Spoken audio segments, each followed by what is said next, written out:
Oh.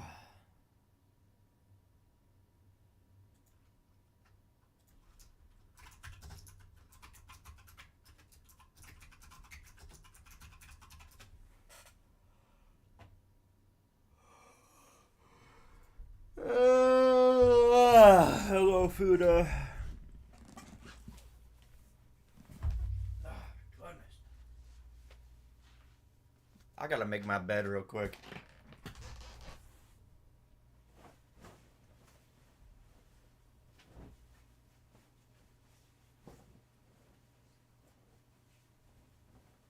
If only I had an office. I know, it's a very impromptu stream today, but that's because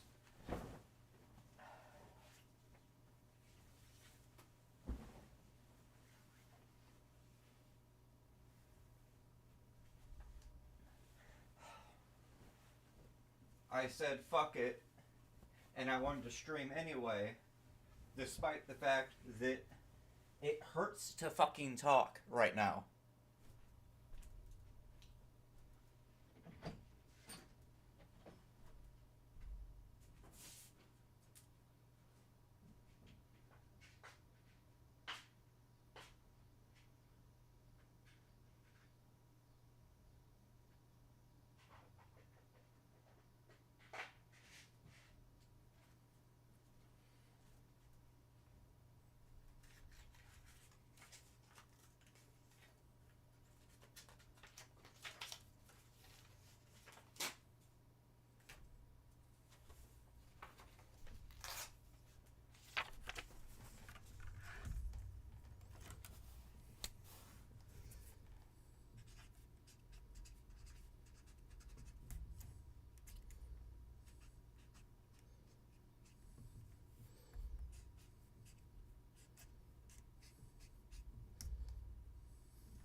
Is this a special secret housework stream? Taking screenshots of you might be my new hobby. Why are you? That's That's fucking nuts to say to somebody. I like taking pictures of you. Did you know that? That's Starlene. Mute Fuda for 1 minute.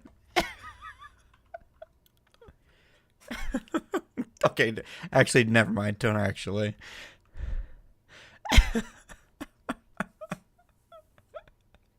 I was going to say, yeah, you know what? Just fuck with them and do it, but don't. Okay. I have no idea what we're going to be doing today. I genuinely had no idea. We might be playing Deltarune or something like that, but I don't know.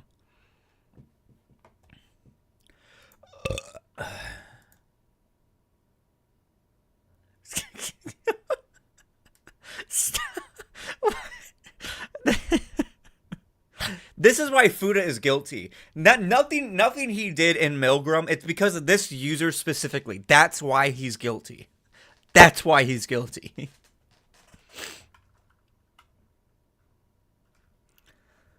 Just to say fuck you. Oh. I forgot to shave a little bit there. My fucking razor died halfway through shaving last night.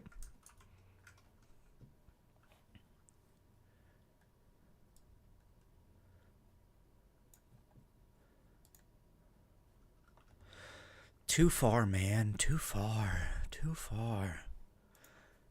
You know what's not too far? Of Deku Beard. Raise your hand. We already did Deku Beard. Deku Beard was fucking ages ago. It was last November. I'll probably do it again. No Shave November again this year, but I don't know.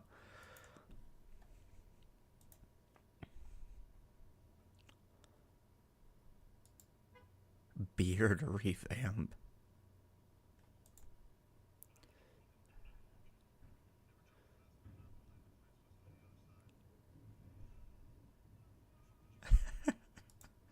That's hilarious.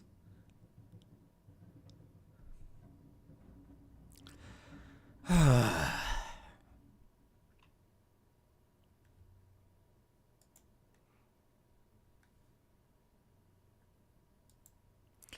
did you bite your tongue in your sleep? I don't know. I don't know how I did. But, like, the side of my tongue is fucking... Like, both sides of my tongue hurt.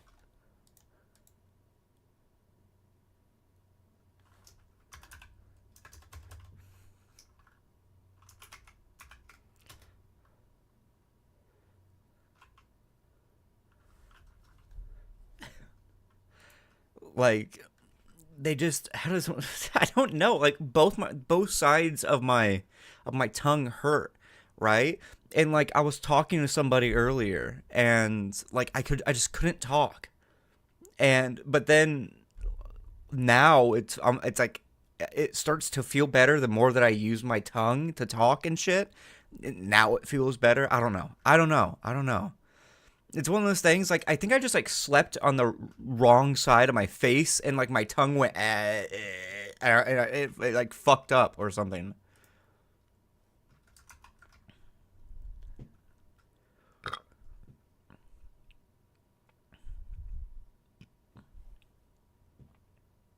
I don't know.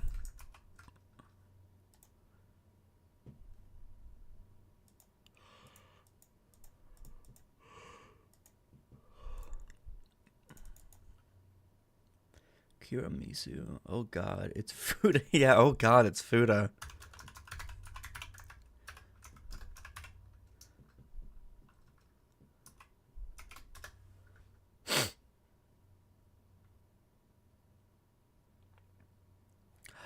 Isolate yourself tonight when you're in your bed.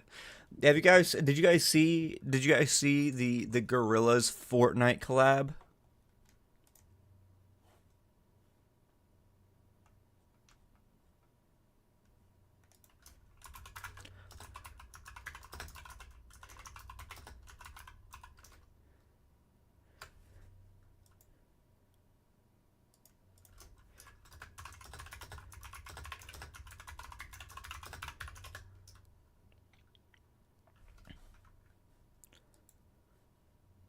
I don't keep it with Fortnite. That's unfortunate. Yeah, but Gorillas is coming to Fortnite. There's Murdoch and 2D Noodle and fuck, what's his name?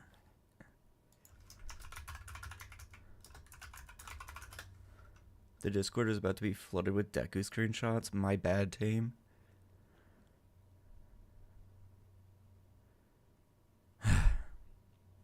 SMH. Russell! That's his name. Russell.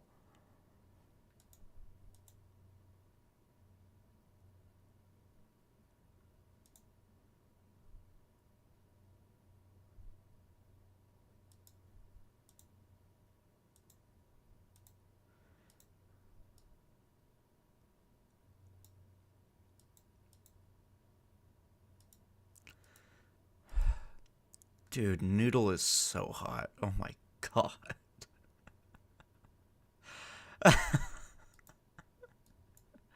She is so fine. Taking me out, yeah. I was like, you know what, let me just like pick a random fucking thumbnail and that was it. That's literally that thumbnail is from the fucking like the summer Hikaru died video that I like last video. I just went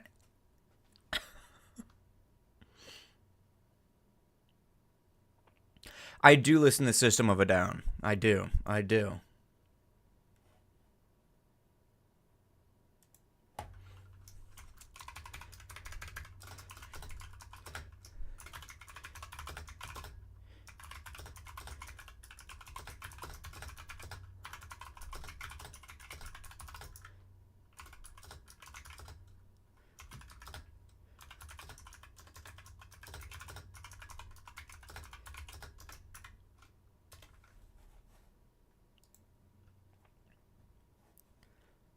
I like System of a Down. Chop Suey and shit.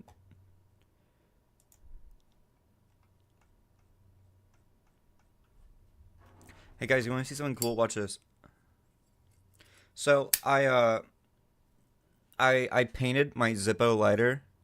So, and you know me, I like telling stories. So what I did was on the back here, there's like white and black, like scribbles and stuff, and it kind of like it's like you can't really tell what's going on, and like your mind is supposed to fill in the blanks of what's happening and shit.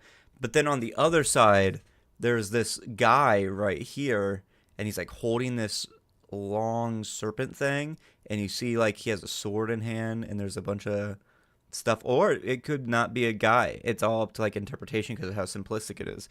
But then when you turn the lighter on, the sword is on fire. So it's like it's supposed to like represent that there's like a fight back here, and then the like the white aspect of the fight won, and I don't know. It's up to interpretation of whatever the fuck, what happened, the story behind it and shit.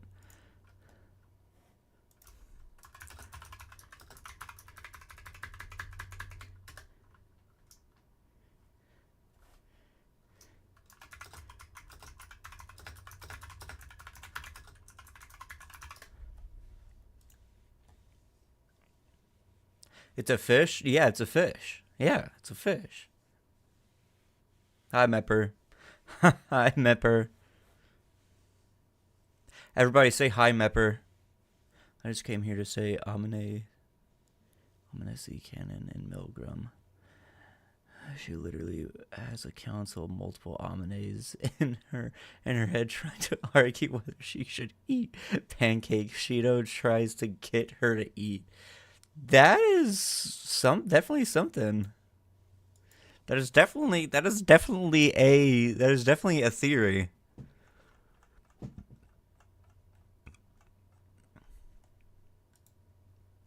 When you're in your bed.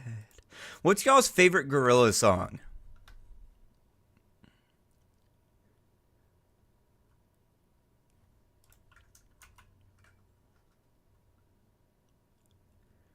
My favorite gorilla song might be Trans or Ascension or maybe something basically Dare or Clint Eastwood. Yeah, Clint Eastwood. Yeah. I know the Milgrams are a spinoff, but I swear she's already literally so cis-coded. Look, we already have a singular system in Milgram. We don't need to be too woke about it and add another one.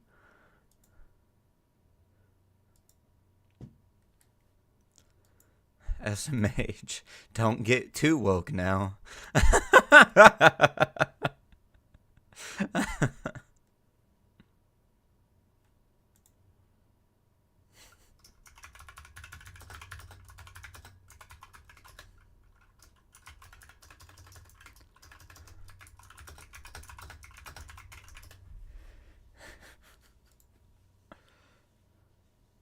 Yeah, the writing can't handle too.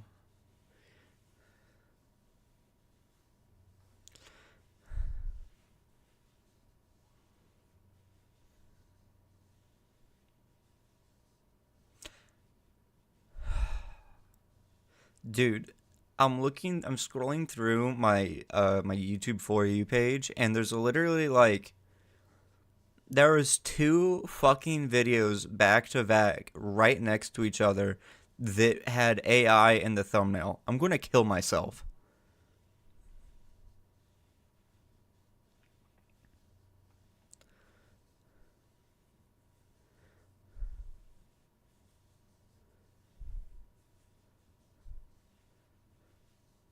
Exactly. Ugh. Ugh.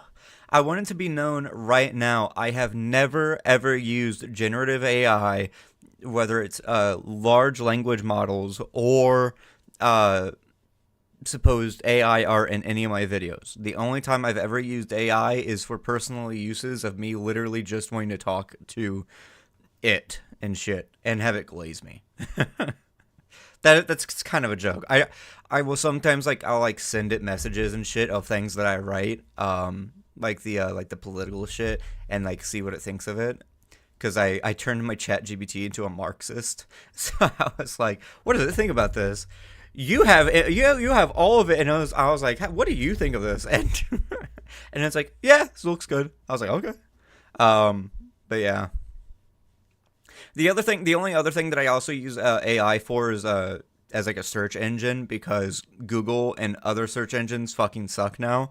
So I will just open up ChatGPT or not even ChatGPT anymore because I stopped using it. DeepSeek, and I'll be like, what is why does blah blah blah blah blah blah blah happen? And it'll send me a quick response to it. Because it'll sift through all of the nonsense answers instead of me just going and having to search through shit, because I just want a quick answer. So it's easier just to open up the app and be like, what is this?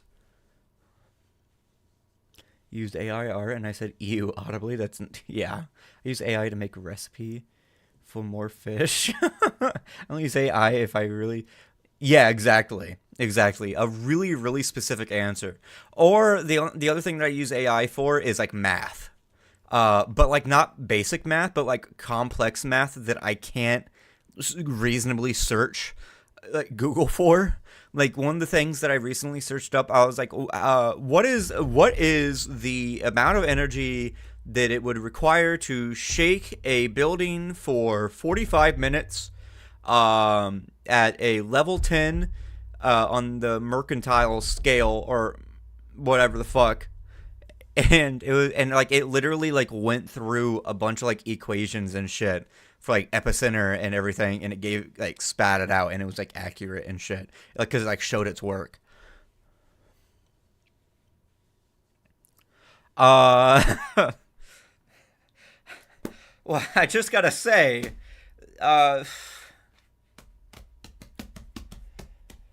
there is a building in the UK called the Building of Parliament, and that's all I'll say.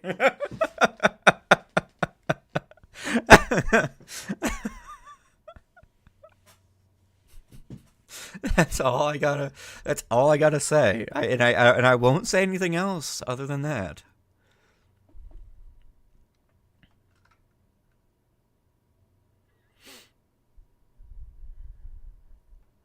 Guys, should we play more Minecraft today? I'm thinking about playing more Minecraft. But another what's it called? Another classic challenge map.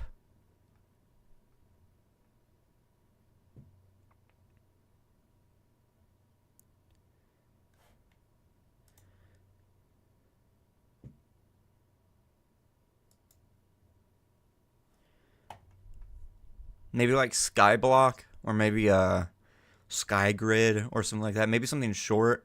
I don't know.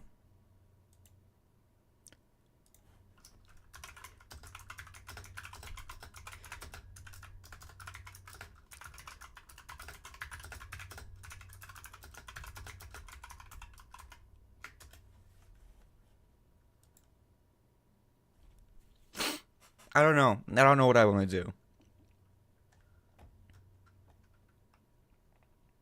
A lot of you guys seem to really like the last Minecraft stream that I did.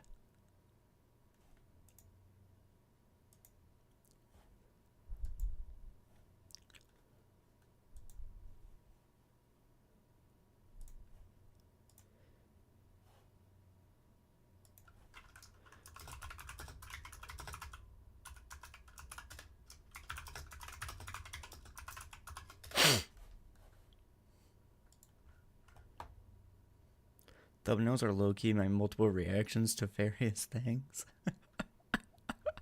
I'm very glad you think that.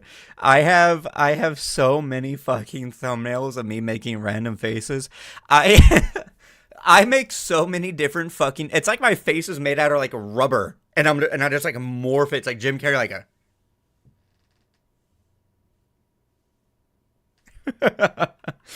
It's actually his reaction to us, and he hates us. Yeah, actually, I do hate you.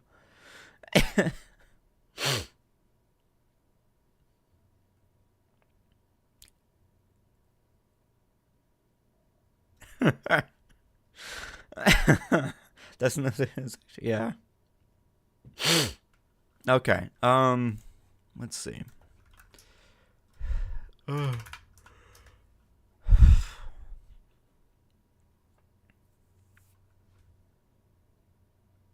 I don't like boys. I don't like boys. I promise I don't like boys. I'm not gay.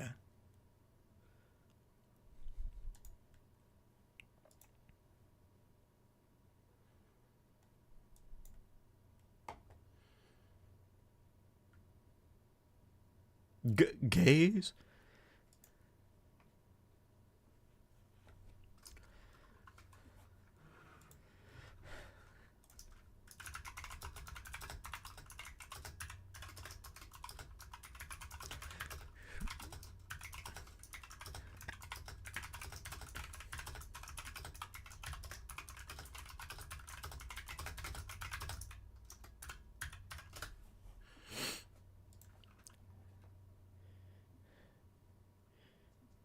What did I skip?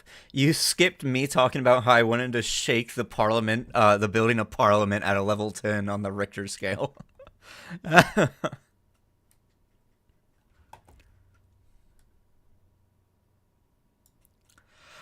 So fun fact, I did like a typing test the other day, to see how many words I can type in like in like an hour or something like that, and it said that I could write 3,000 words in 2 hours. What? No wonder it's like ASMR whenever I type. My fingies are so fast.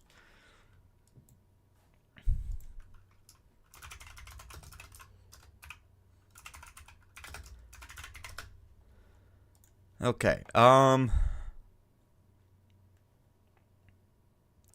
So here are the options for Minecraft today. We have Skyblock, OG Skyblock because it's going to be in beta. Skygrid, uh maybe just like randomly playing on a beta world for a little bit. Um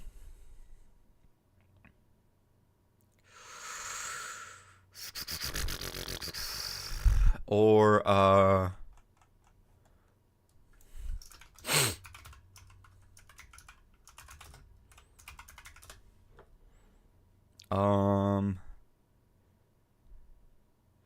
or something like that. I don't know. We could also do one of the old super hostile maps, but those take quite a while to do. I feel like I could probably finish I feel like I could probably finish Skyblock in a single sitting.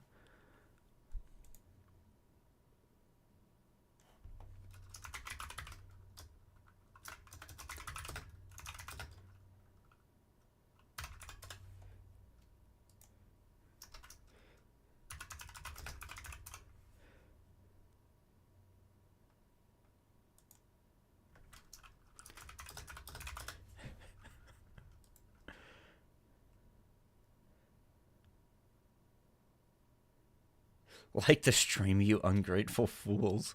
Thank you, Fuda. What did I remind you of, Scara?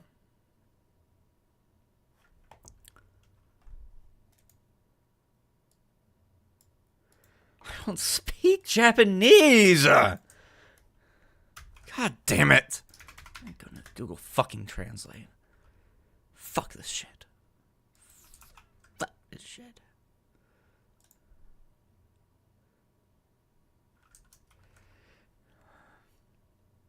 glorious clean.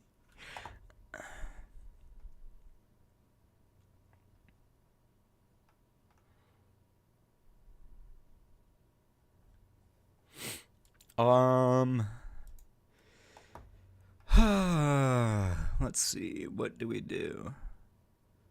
What do we do?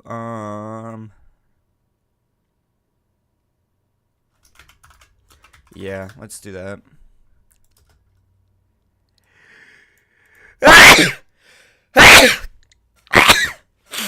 Oh my god!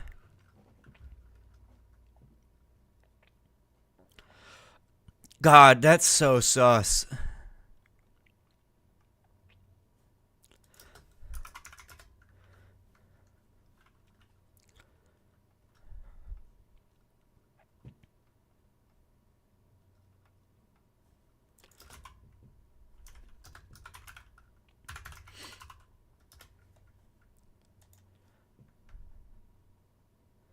Do you look like me? Do you feel?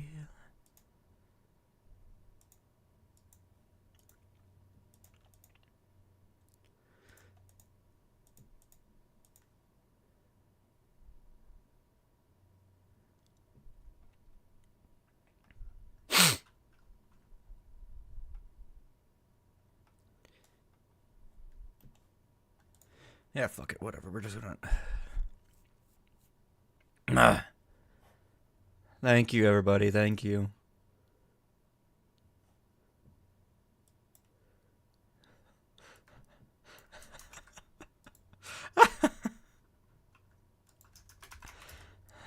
Guys, somebody's yelling at me in my DMs. Can you make them stop abusing me, please?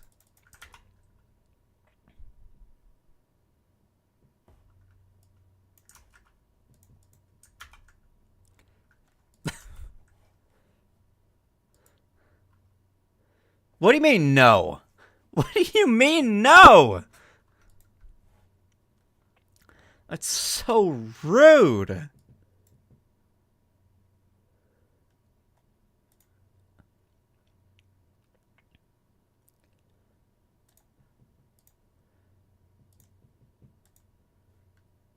There we go. There we go. No fish tax. I don't want to pay fucking taxes. I don't pay taxes.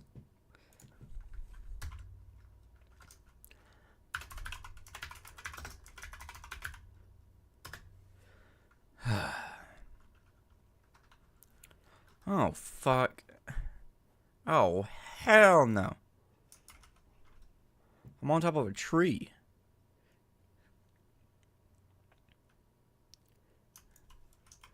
That's kind of fucked up of you, Mepper. Oh, there's no audio. Hold on. There we go. What's the goal for this stream? We are going to be building a singular house. That is the goal. We are going to build a singular house.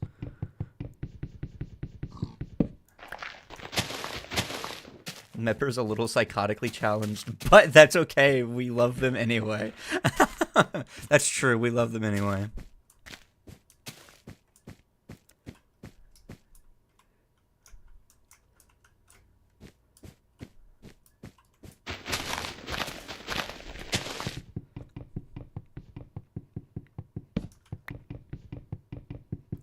I remember back whenever I first started streaming that there would be nobody in my chat, but now there's consistently like at least like 5 people.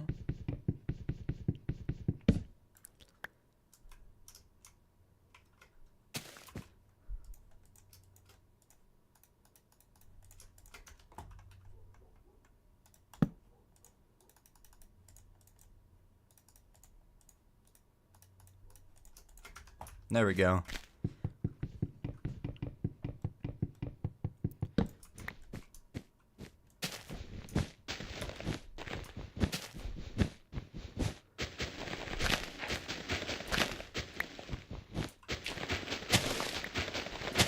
Do I craft fast?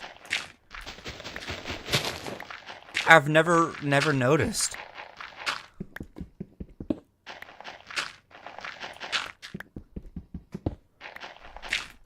Minecraft 100 Days Challenge. We're going to go through 100 days, which is 33 hours, but we're only going to do it in a 2-hour stream. Minecraft gods by proxy? Maybe.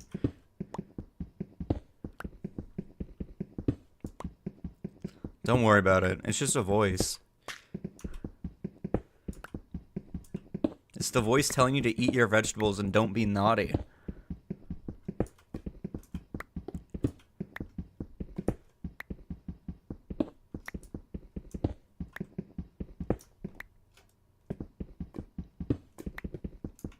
The voices! That was not what I wanted it to do.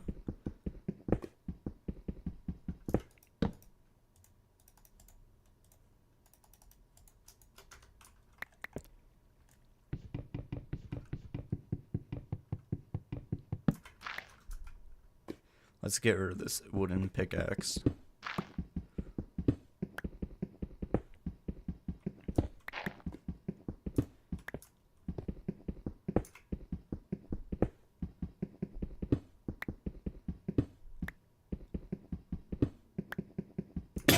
There we go.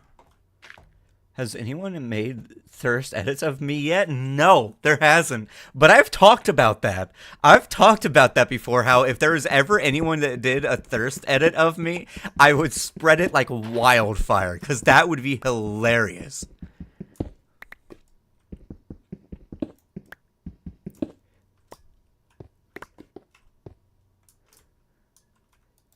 No, you did not. You did not see a thirst edit of it. You did not see a thirst edit of me. Yeah, you saw it and you didn't share it? Oh! My legs. Ouch.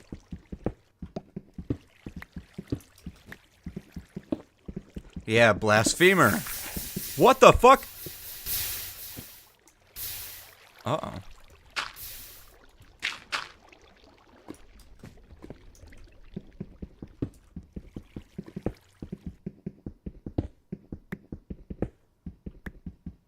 It's not done. Don't tell me you're making a thirst edit. That would be fucking atrocious. Yeah, it's fine. I don't give a shit. People could just, like, not talk at all on the stream.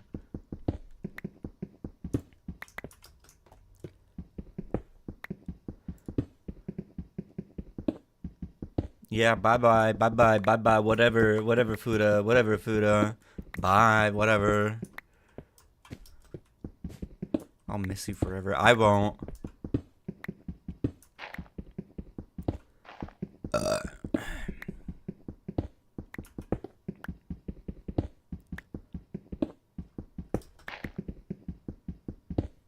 What the hey, dude? What the hey, dude?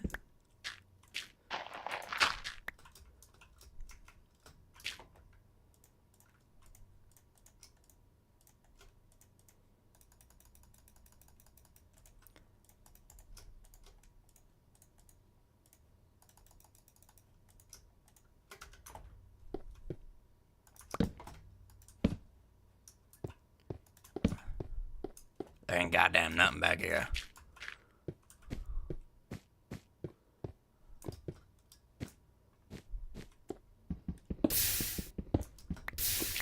Shut the fuck up. Shut the fuck. Ah! Ah! Ah! Ah! It's scary! It's scary!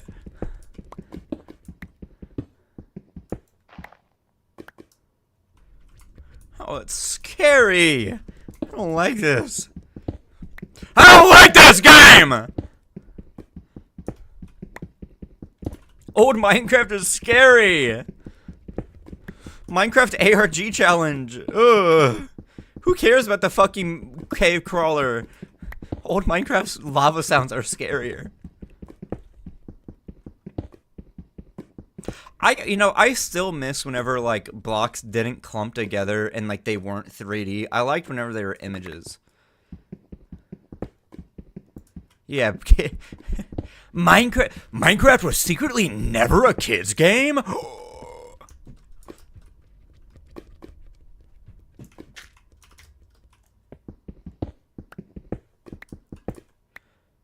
Scaramouche, I would stick my dick in Scaramouche. He's a little brat.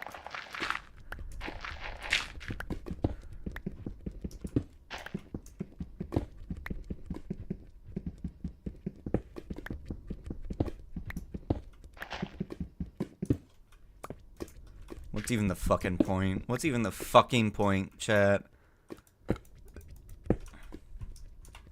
Guys, my boyfriend broke up with me. I'm gonna cry. I'm gonna...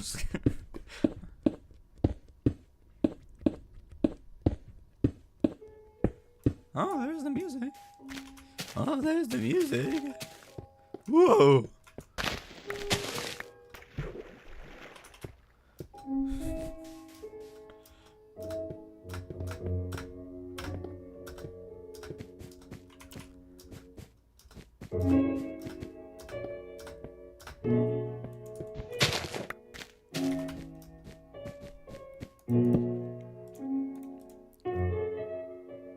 I knew Deku was fruity.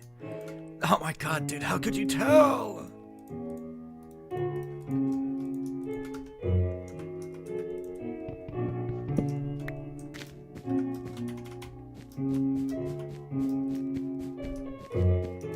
Chat, is it wrong for your boyfriend to abuse you?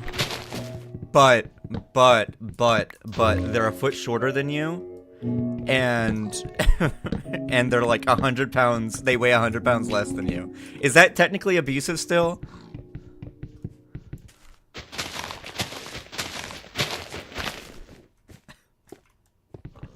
So what's your search history?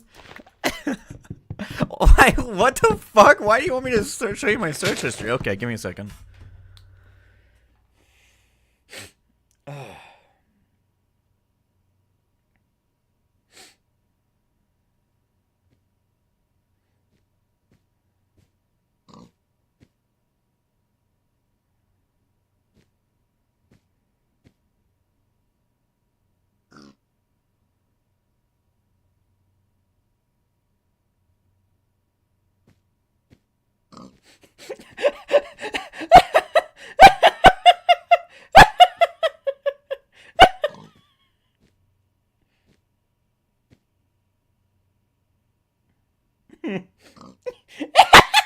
Here we go. You guys want to see my search history? Here you go.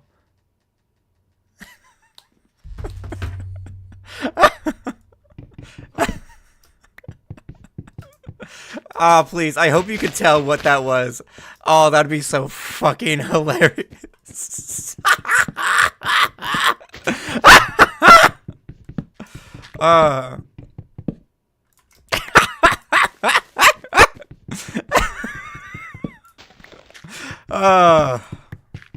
Actually, when was that? What time was that from? Hold on. I had to like scroll back. Ah!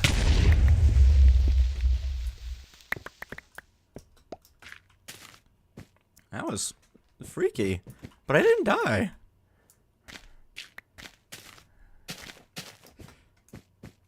The history said that it was from like 3 days ago. That was scary. The way I gasped. Oh my god.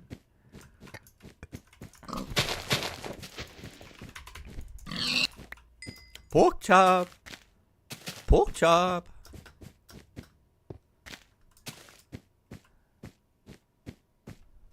Is there anything down here? No, there's iron. There's iron. Hello.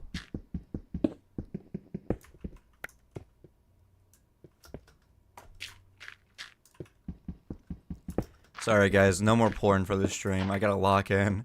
I screamed and I had to lock in. I went, ah!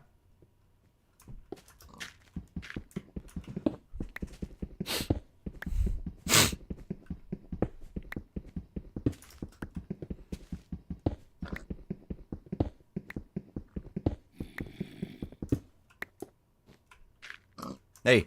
Hey buddy. Eyes up here.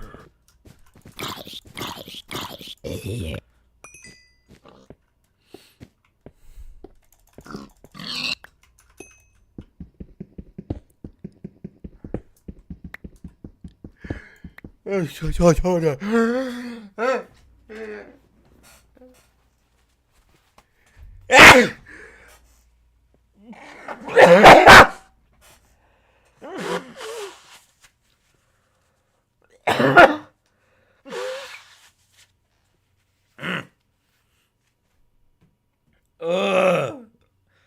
Ow, my head. Ugh. Ugh. Ugh. It went in the trash can. My trash can's over there.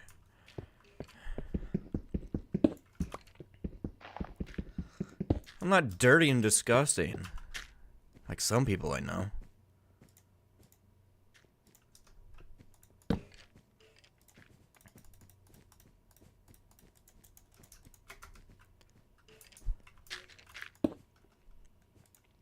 Guys, there's so much shit about me. Show you that show you that there's a trash can over there? There's a right there. Why do you need confirmation that I have a trash can? You fucking weirdo. It's okay. It's okay. Door reveal. Hey, look, I've shown my door before. Because I used to stand over there at that wall and make standing up videos.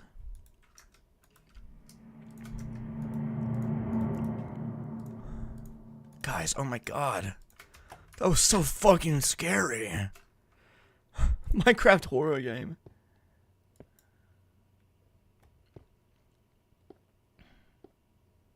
Also, wow, first time I've made it to one of these streams. Hi. Hello, hi.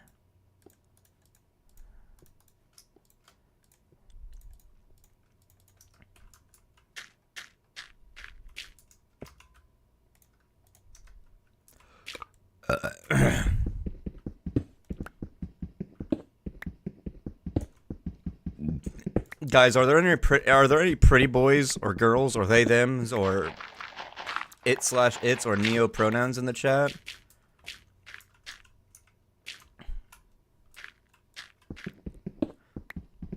I don't care what you are, as long as you're hot. Only hot people allowed in this stream. Well, too bad if there's only hot people allowed in this stream, I wouldn't be streaming.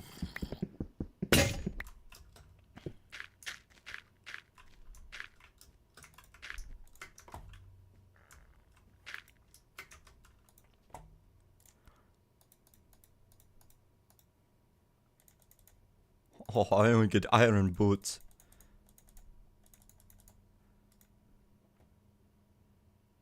Calling me a weirdo? Wow, Mepper is a fish. That's perfect for a navigator. A pirate navigator who's a fish. That's low-key kind of like creative. Because fishes travel the ocean and they know how to like navigate the ocean and shit. Like, that's how you know that we're smart pirates around here.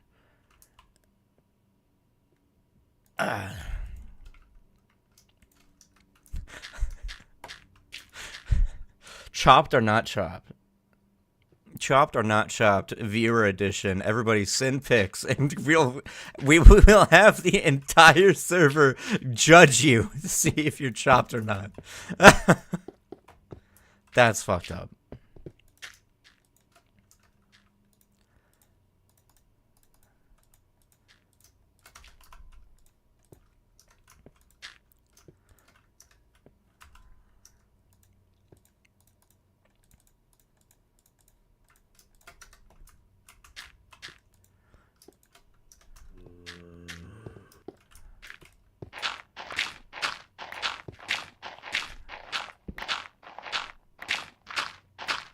Ooh. Guys, look, it's that one cave that people kept editing to look like Sans because there's the moon in the cave and it looked like an eye. And people were like, ah ha ha, funny blue eye. That means it's Sans Undertale.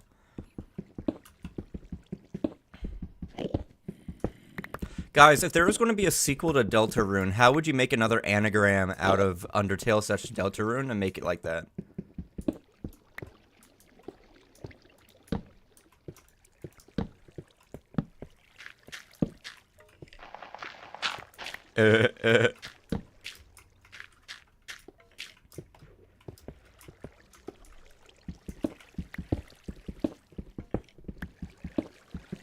Give Spamtum a BBL? That was not what I asked. That was not at all what I asked. Guys, if you could make a what would the anagram for the next Deltarune game be? Oh, fucking Mepper over here. Oh, I know. Give Spamtum a BBL. Probably. It might. I think if you gave everybody, like, fat asses, it would make the game sell.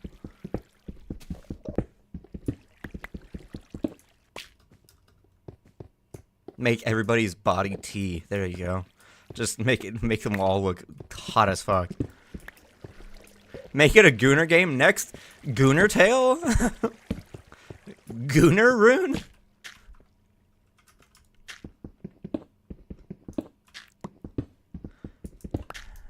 You know, in modern Minecraft, all this shit around here would actually be copper. The most useless shit. Ow!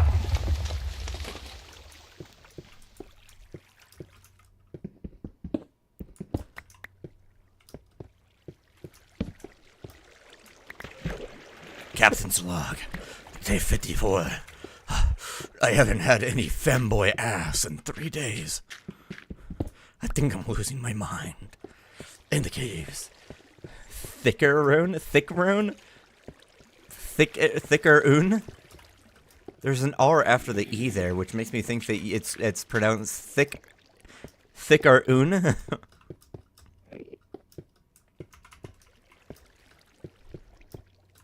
Guys, we need to play Talking Mobs, the fucking Minecraft Gooner mod.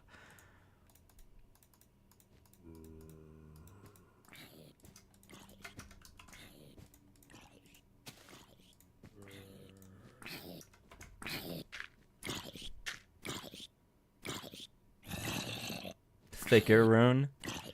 Only one R for simplicity. Okay, that makes sense.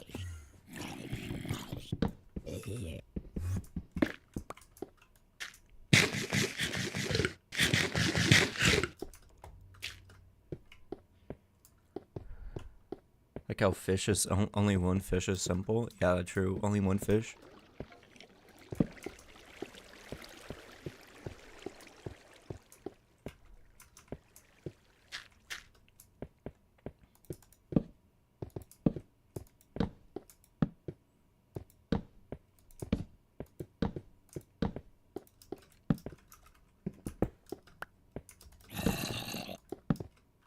Yo, Mepper is on to something.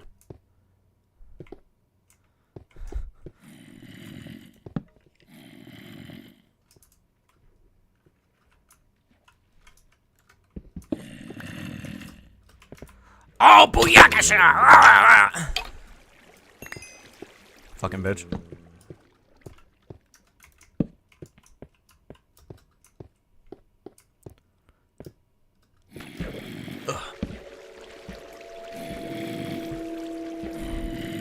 Guys, this is so fucking scary.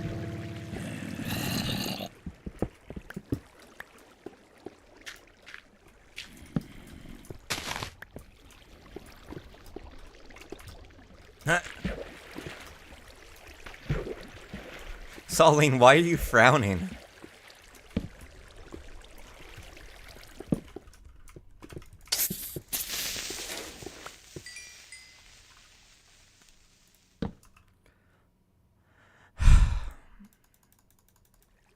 Bunch of moping in the chat. Too spooky for you? Too spooky 5 me, guys. Whoa! Iron!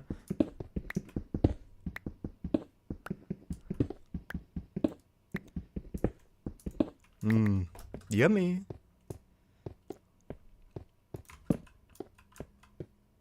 You know something? Like a project I've always wanted to do for for Minecraft, for like on the gaming channel or something, is that I start in like the early versions of Minecraft, but then every time I start a new stream, I update it by one version.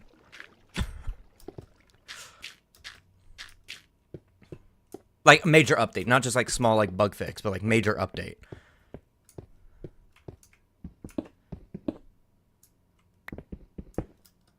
This dick is better. Be positive, Saulane. Wow.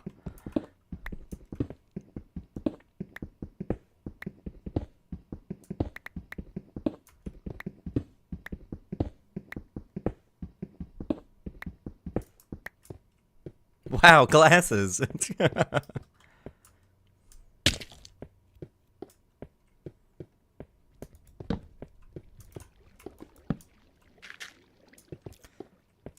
Alright, everybody. Are y'all digging in your butt? Are y'all digging in your butt? Ooh. Get fucked. The rim is very thick. Anyone else? You know it's good when the rim is thick.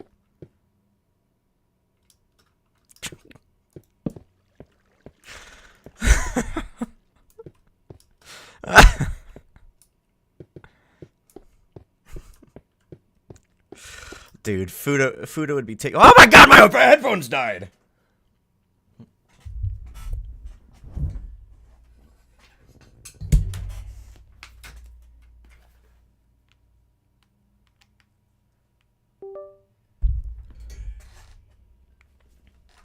Battery low.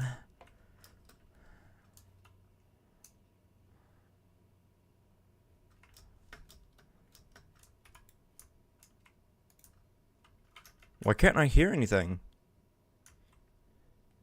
What the fuck?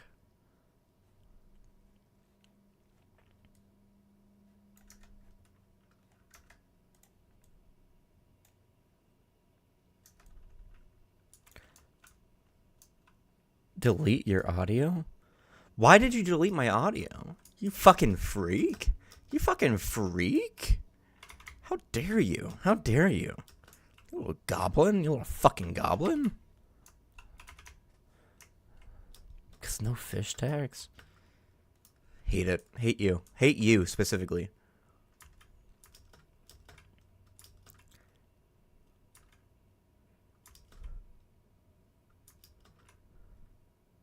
Guys, Mepper's being mean to me again. My navigator's being mean to me.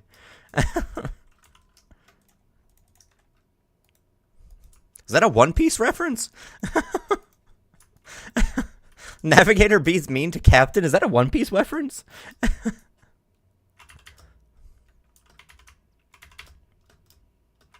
Hold on. Wait.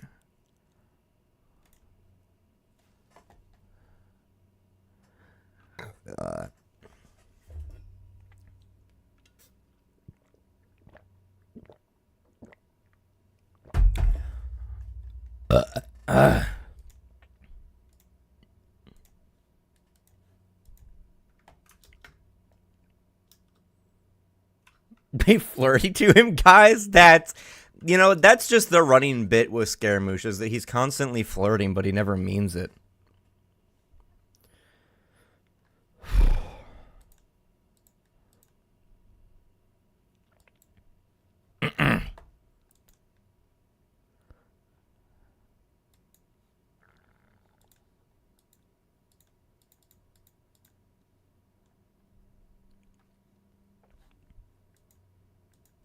I don't know what the fuck's going on. There's just no audio in the stream.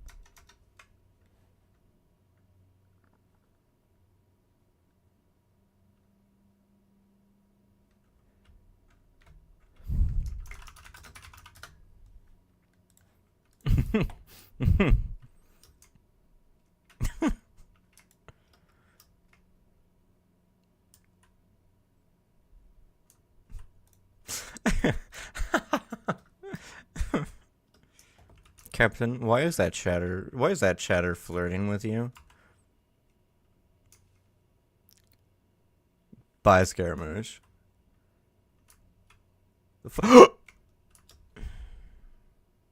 Minecraft Hardcore Challenge.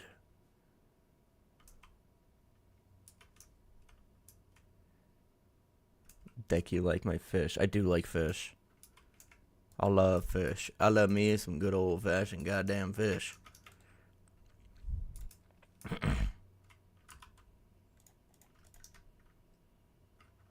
Come here. Come here. Come here.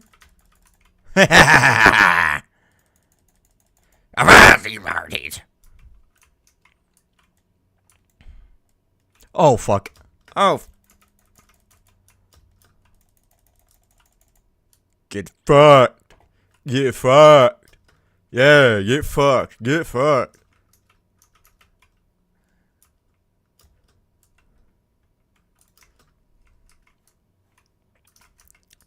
Does it turn into your destiny? Do you look like this forever? Bow, bow, bow, bow, bow. No, no, no, no, no, no, no, no. Bow, bow, bow, bow, bow. No, no, no, no, no, no, no. Do you look like me?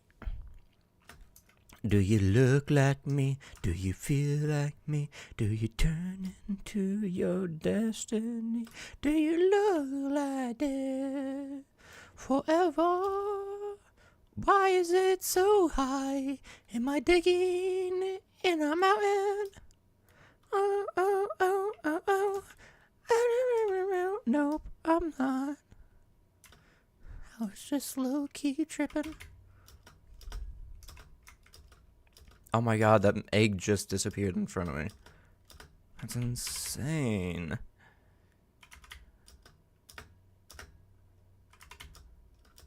Ability block.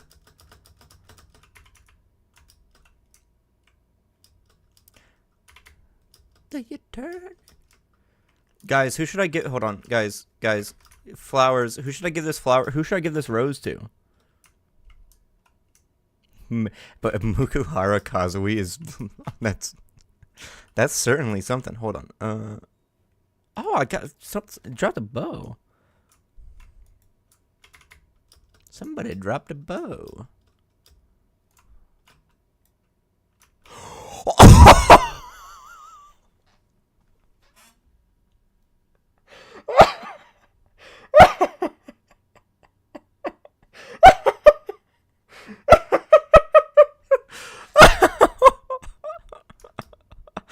I'm so fucking good at this game, I killed that dog.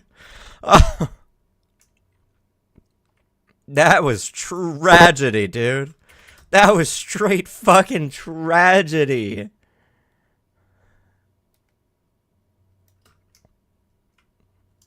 Yep, get flicked. Yeah, get flicked, dumbass.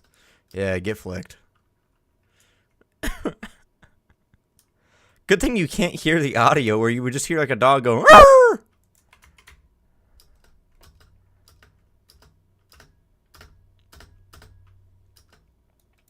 I don't got no arrows.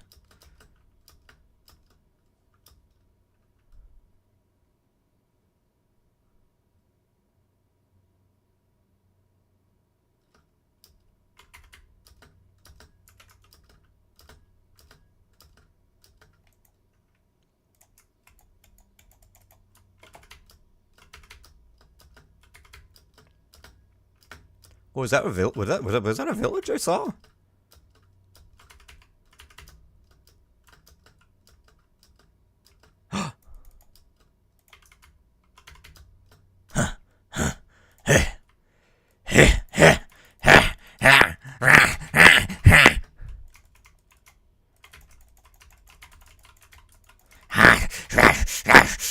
Meat, give me meat. I want meat. I want meat. I want meat. Meat, yummy.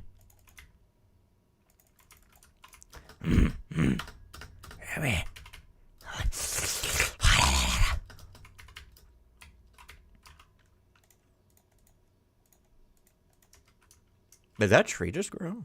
Or did I?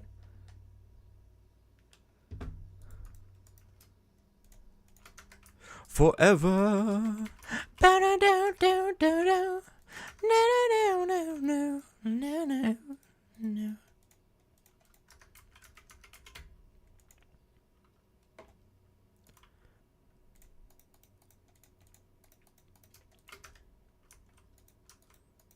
Ah, so sleepy.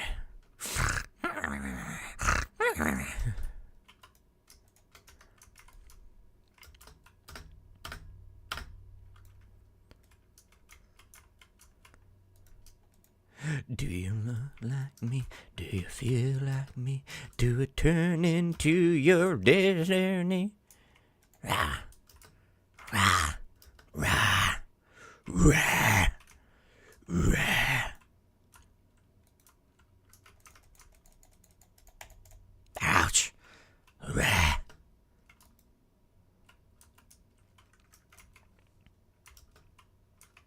Keyboard putting you to sleep. Good. Fall asleep, dumb it.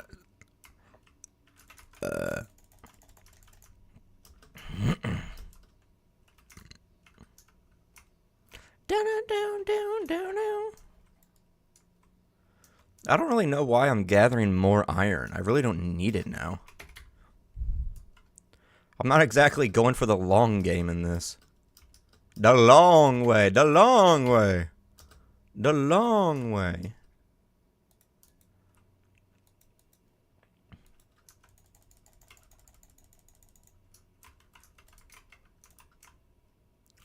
Minecraft the long way.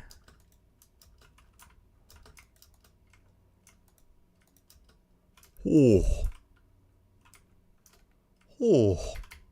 That's not good. Oh.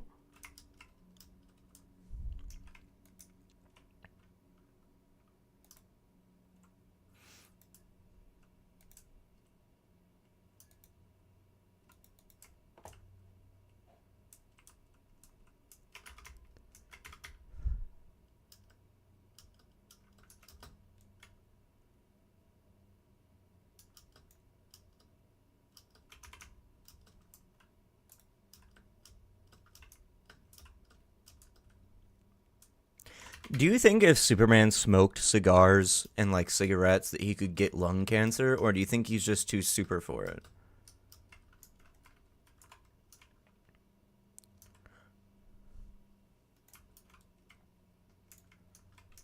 Ouch. Super cancer? That's happened before. He has gotten super cancer before. But that was in All-Star Superman whenever he like got too close to the sun, which doesn't make any sense for literally every other time. But you know, Grant Morrison's the GOAT, so they can make whatever the fuck story they want. Grant Morrison is one of them they-thems.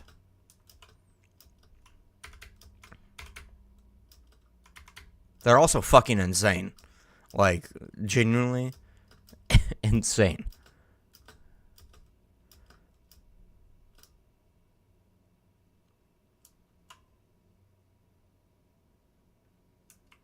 Guys, have you ever noticed that to a large majority of society that the only they-thems that are valid are those that are androgynous or female presenting?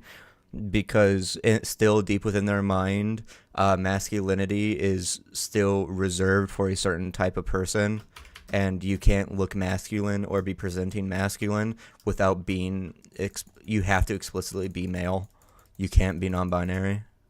Yeah, me too. I've noticed that.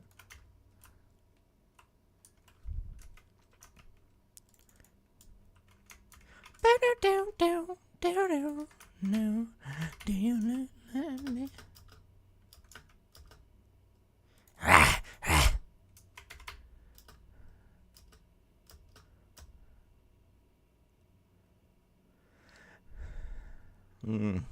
Boy chop. You know, I actually don't like pork chops in real life. I prefer steak. I prefer red meats over white meats.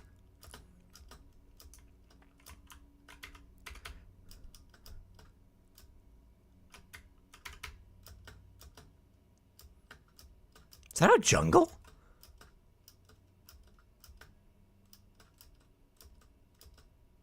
Holy shit, it is. Dude, Captain Sparkle's Minecraft survival playthrough, the Jerry tree, here we come. Wow. I have not seen a jungle in fucking forever in Minecraft, dude. Look at that. You know what I think is... I just think I realized something. This is the version of Minecraft that I think added jungles. 1.2.5?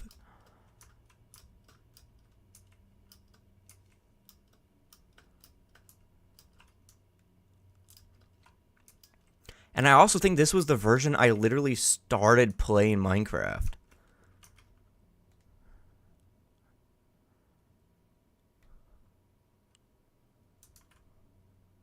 Junglewood is so ugly, bro.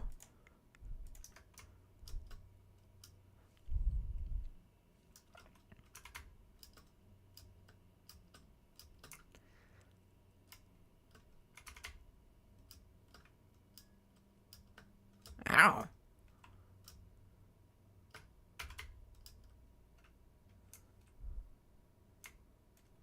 Guys, please say something in chat. Don't just leave it empty. I can literally see that you're still here.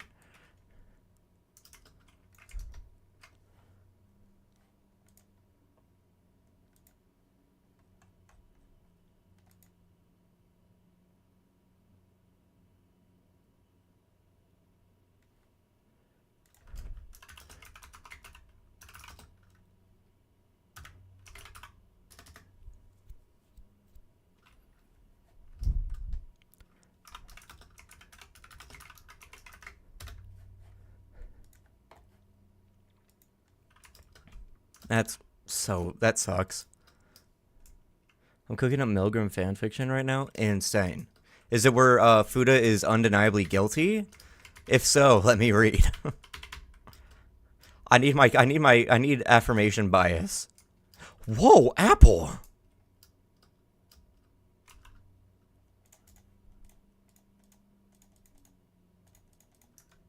Oh fuck. I didn't.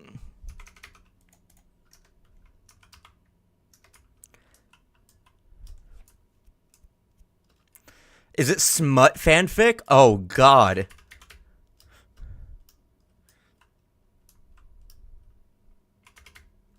Uh-oh, guys. Guys, the chat's being unmoderated. The chat's unmoderated, guys.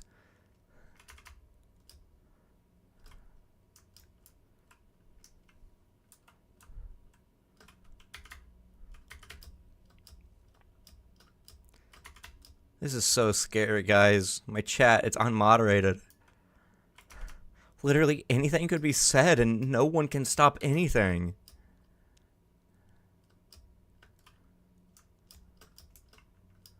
Oh, man. Where's Chris? Where's Angel?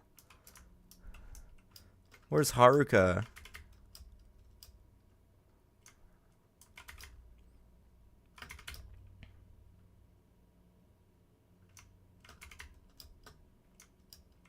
Oh, big old mountain.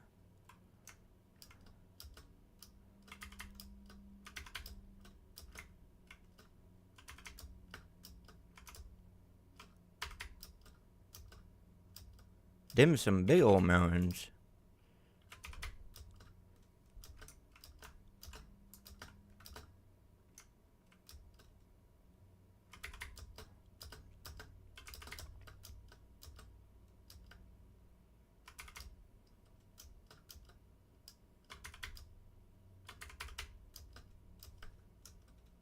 No S having a mental breakdown because of their identity issues and survivor's guilt. Awesome sauce. That's beast mode. That's so beast.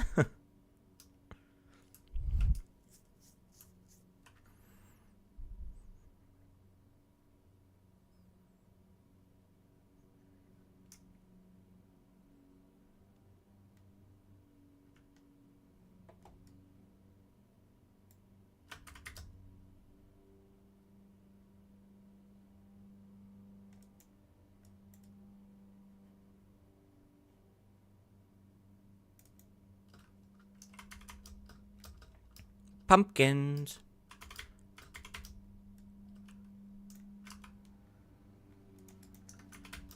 Putting S through the gutter is my favorite hobby. Yeah, I think they kind of deserve it though, but also like at the same time, low-key not. They're just a little fucked up, but that's okay. Who is mowing the fucking lawn at 5 p.m.? Those goddamn crackheads next door. They're not crackheads, they're potheads. They're chill too. They chill.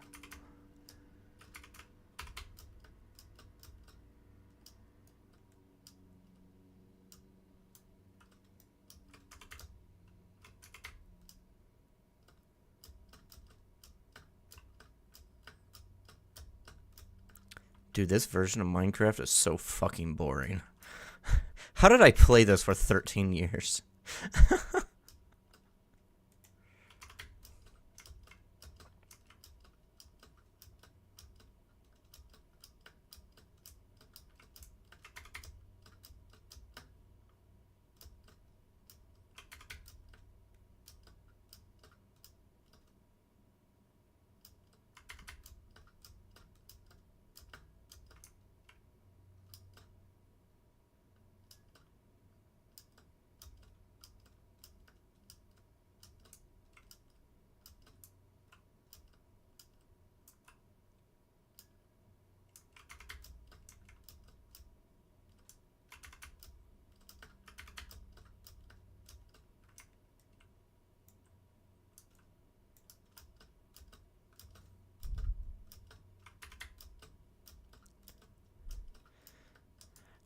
Yippee! That's good.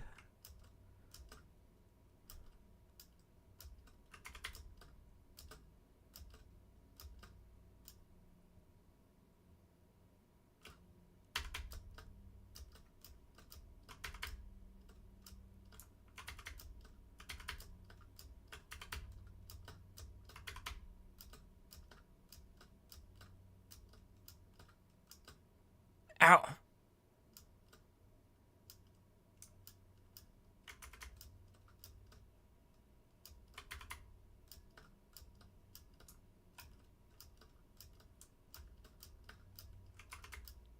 Oh, that was awesome.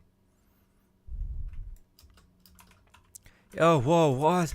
Oh my, oh, I can't. Oh my, oh, ow, oh, ow, oh, ow, oh, what am I? Oh, whatever am I gonna do? Oh, ow, oh, oh, ow, oh,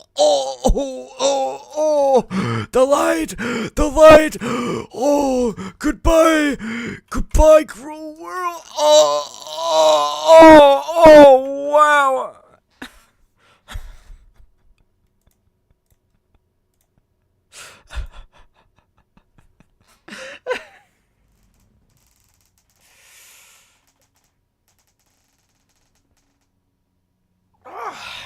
God damn.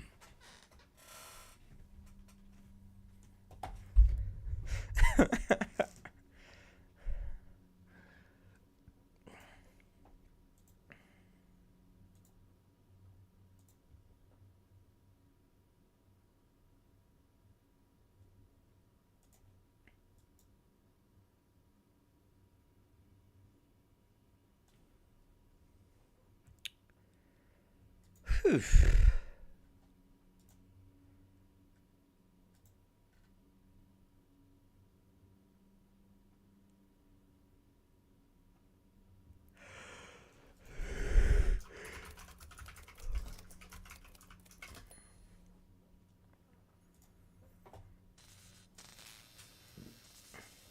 There we go.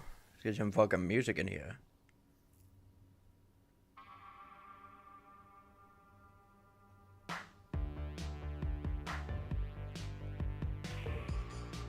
Lovely.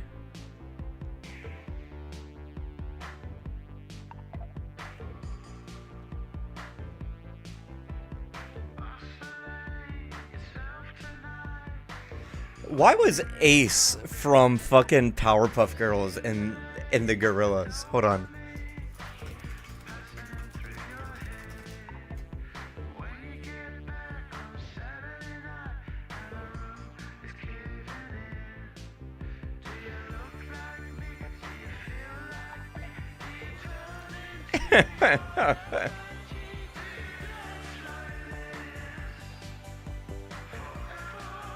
Ah.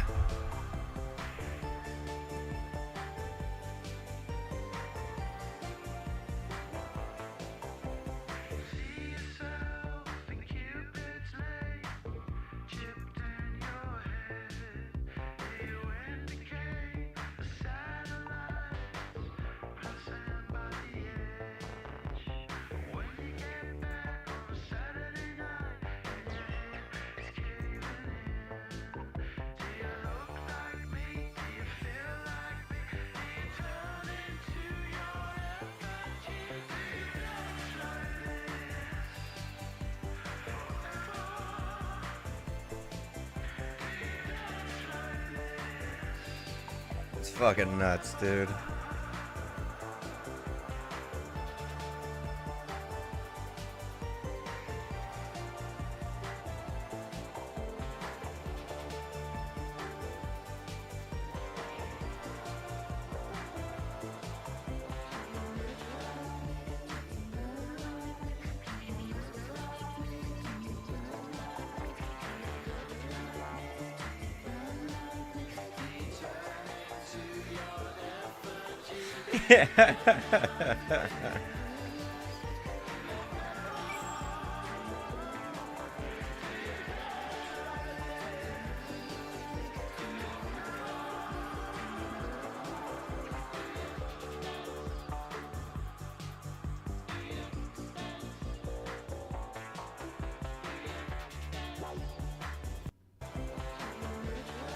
Dude, he's so fucking pissed off in this video. It's so funny. He's mad. He is mad.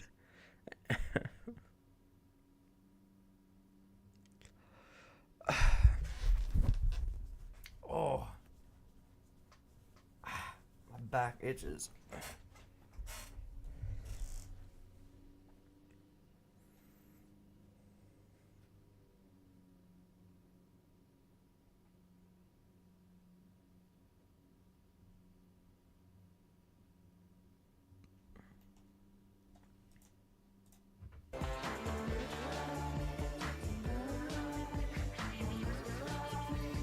Next.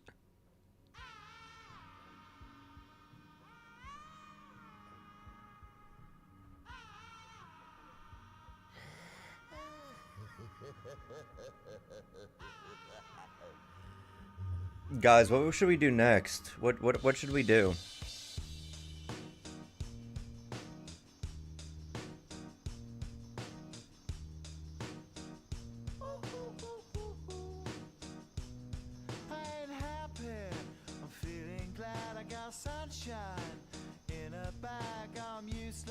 Yeah, me neither.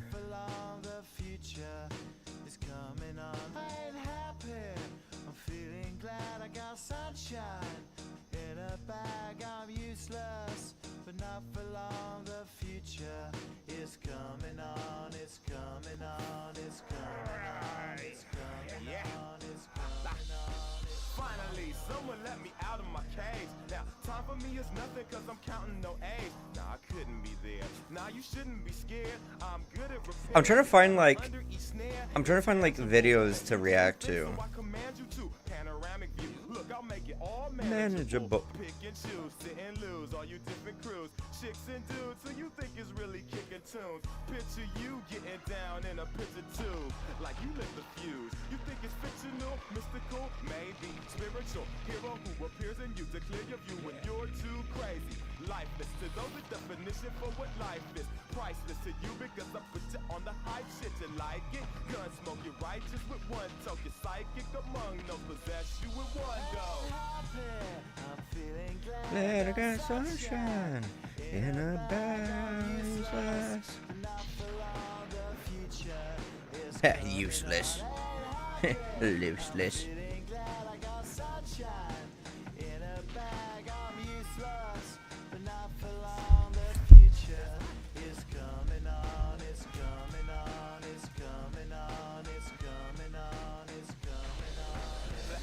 The basics, without it you make it. Allow me to make this child like your nature. Rhythm, you have it or you don't. That's a fallacy. I'm in them. I've already been streaming for an hour and 30 minutes. What? Corruption in the sky from this enterprise. Now I'm sucked into your lives through rust, so not as muscles, but percussion you provide with me as a guide. Y'all can see me now cause you don't see with your eye. You perceive with your mind, that's the end line. So I'ma stick around with Russ and be a mentor. Bust a few rhymes so motherfuckers remember what the thought is. I brought all this so you can survive when law is lawless. Feeling sensations that you thought was dead. Yeah, literally. I've been streaming for an hour and 30 minutes already.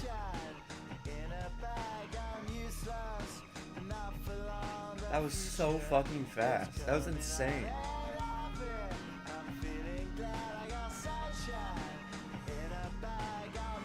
Ugh.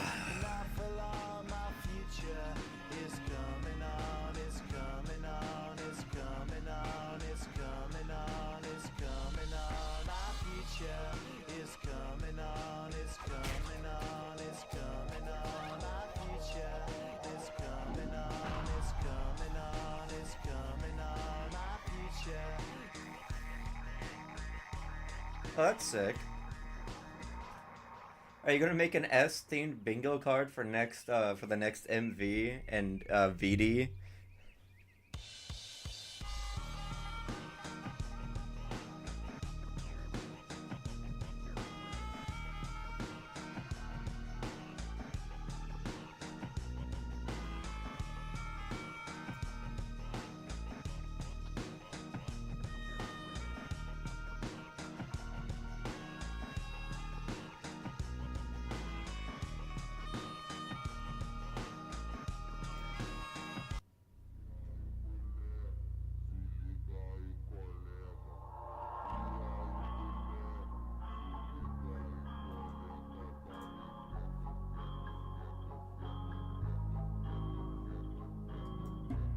Dude, I'm such a fucking nerd. I love listening to, like, audio remixes. It's my favorite thing in the world. Like, edit audios. No edit, just edit audios. Yeah, that's all I do.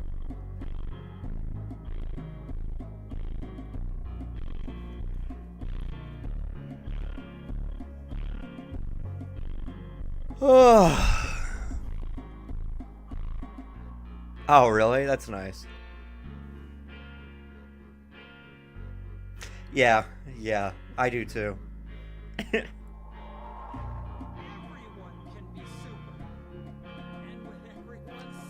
I think it's so funny how The Incredibles became, like, really popular again, and it's, like, still popular. Even after, like, the 2-week phase of a bunch of memes and shit coming back.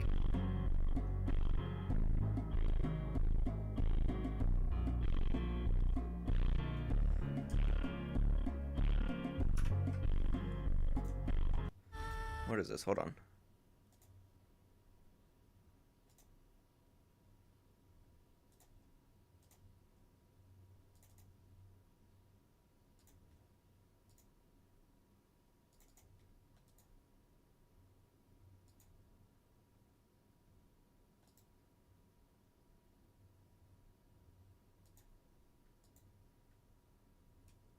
Oh shit, whoops.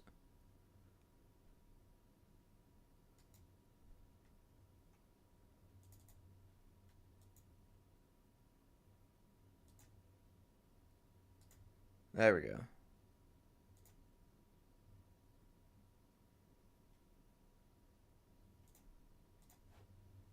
There we go.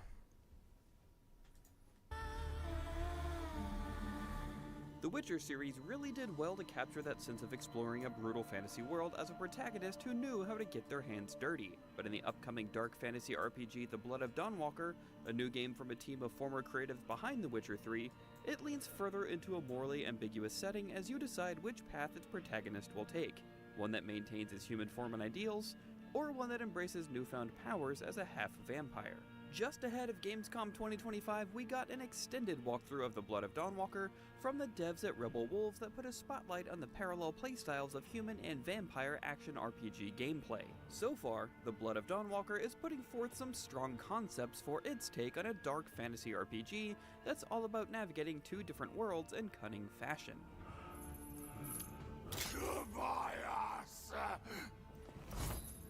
Part of what makes vampires so compelling as horror characters is that they can be tragic figures. Having to contend with supernatural forces that potentially put them at odds with humanity is a concept that can be great to explore in video games. That idea is at the heart of The Blood of Dawnwalker. I am life. I am death. I am everything in between. Set in a supernatural version of 14th century Europe, The Blood of Dawnwalker focuses on Cohen and his vendetta against a powerful coven of vampires that seek to take over Europe with violence and even some old-fashioned medieval-era politicking. Oh. After Cohen has a violent encounter with the vampire leader Brentius during the abduction of his family, the protagonist develops a special strain of vampirism that transforms him into a half-vampire that can navigate the increasingly blurry line between human and supernatural. Things will be different now.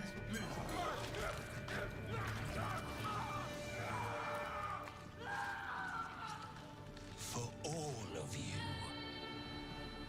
Our extended preview focused on a quest called A Monk and a Saint, which saw Cohen travel to the settlement of Svartrau to uncover a hidden tomb, and the town's more nefarious side. Wait, are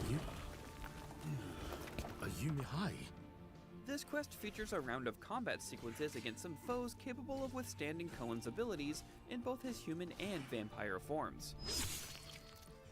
It initially seemed standard fare for an RPG quest, but where Dawnwalker differs is in how the quest can change depending on the time of day and which form you take on to complete it.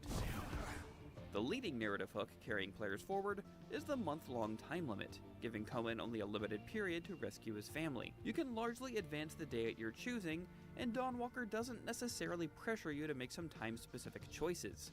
That said, your approach to progression will very much influence the course of events in Cohen's journey, especially with which side of Cohen is taking the lead.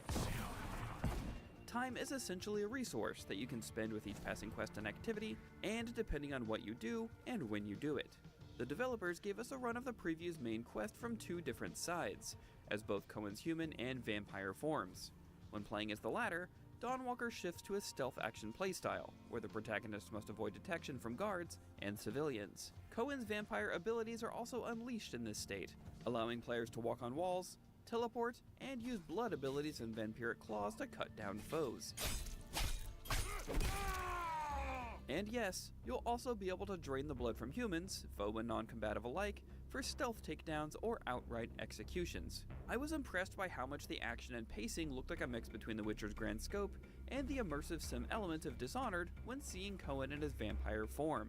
You can truly leap across rooftops and get the jump on some foes, which was very satisfying to see. Better be quiet. However, it shows how players will have to grapple with some moral choices, as Cohen, who needs to feed to maintain his vampire abilities during the night, must do. While you can feed on animals to offer some temporary relief, the larger payout comes from human targets. The vampire form looks to present a more direct and action-heavy approach to engaging with the quests. However, Cohen's human form presents an interesting contrast by focusing more on investigation and tactical methods. Because Cohen can blend in with others in his human form, there are far more opportunities to engage with the different characters and uncover pathways for success without the need for bloodshed. Perhaps the crypt was built over or sealed away? It was also fascinating to see how the characters react to knowing the vampires are now in control of the region and that life is, understandably, far worse off. When things pop off, combat shows the stark differences in Dawnwalker's playstyles. I adopted the tactical action approach, which feels like a blend of The Witcher 3's versatile swords and sorcery combat flow, combined with the calculated nature of Kingdom Come Deliverance 2's swordplay. It presents an opportunity for players to feel powerful, where they have to exploit vulnerabilities. In his human form, Cohen relies on his swordplay, along with gadgets and hex spells, to overcome some enemies. Similar to the Outer Worlds, you can pull up a tactical menu to target an enemy to execute attacks that can stun foes or deliver killing blows. Combat gets a bit more hectic when in Cohen's vampire form, which sees him unleash his supernatural blood-based abilities. In addition to his sword, Cohen's massive claws can tear into enemy defenses, and he can pull off combat finishers where he can lay into foes. However, Dawnwalker still presents some challenges with elite foes, such as the human blood guards who have armor and weapons to stand up to Cohen's vampiric abilities, along with some more dangerous monsters and the rival vampires that can overpower the protagonist if you're not careful. An interesting detail that the developers highlighted during the presentation was that players could make a beeline to the primary goal of the game early on. Think of how players might try to defeat Ganon in the opening hours of The Legend of Zelda: Breath of the Wild. However, the team stated that it'll be a challenge to pull off, as the core game is all about powering up Cohen with new gear and abilities. Still, I'll be curious to see if it's possible for players to clear the campaign early on in Cohen's journey. I wish we had more of an opportunity to see what the larger world would be like, but so far, The Blood of Dawnwalker captures that feeling of navigating two different worlds as a half-vampire, which is a very compelling premise for a role-playing game. Compared to The Witcher 3 or developer Dontnod's Vampire, The Blood of Dawnwalker captures that open-ended freeform nature of classic role-playing games like Gothic 1 and 2, which is exciting to see. That's Hopefully cool. the full game will be able to deliver on the concept of a vampire RPG with some world-changing stakes. For more on IGN's coverage of Gamescom That was fucking 2025, stupid. check out our recent previews of Ninja Gaiden 4 That's cool. and Marvel That is really cool though. I mean, I always like me some vampires, so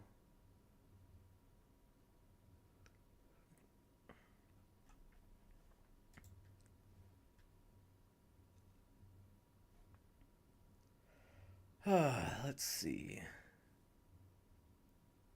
Yeah, it really did sound interesting. I'd really enjoy to play it.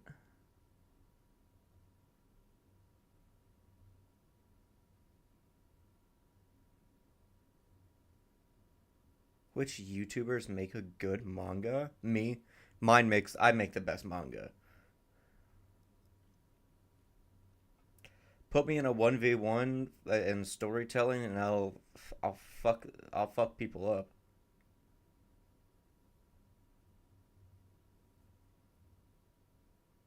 Spider-Man is becoming a villain.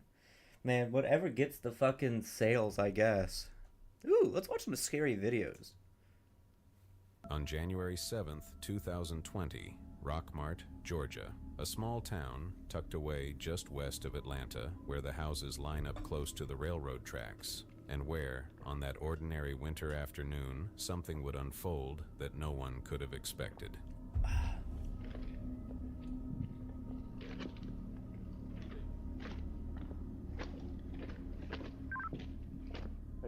911.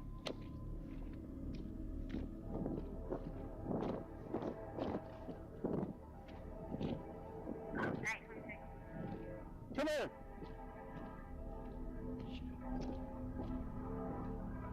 Officer Andy Anderson, a 16-year veteran of the Polk County Police Department, had been responding to what was supposed to be just another burglary call, a report of someone breaking into a home on College Street right near the tracks. And as he arrived at the scene, he saw a young man, just 18 years old, later identified as Jaden Moats, walking away from the residence, arms full, carrying what looked like a television. It didn't take long for the situation to escalate. Moats made a run for it, and Anderson followed. What happened next would all be captured by Anderson's 360-degree body camera, but no amount of footage could truly capture the weight of what was about to happen. You're right working out towards Piedmont at the railroad tracks.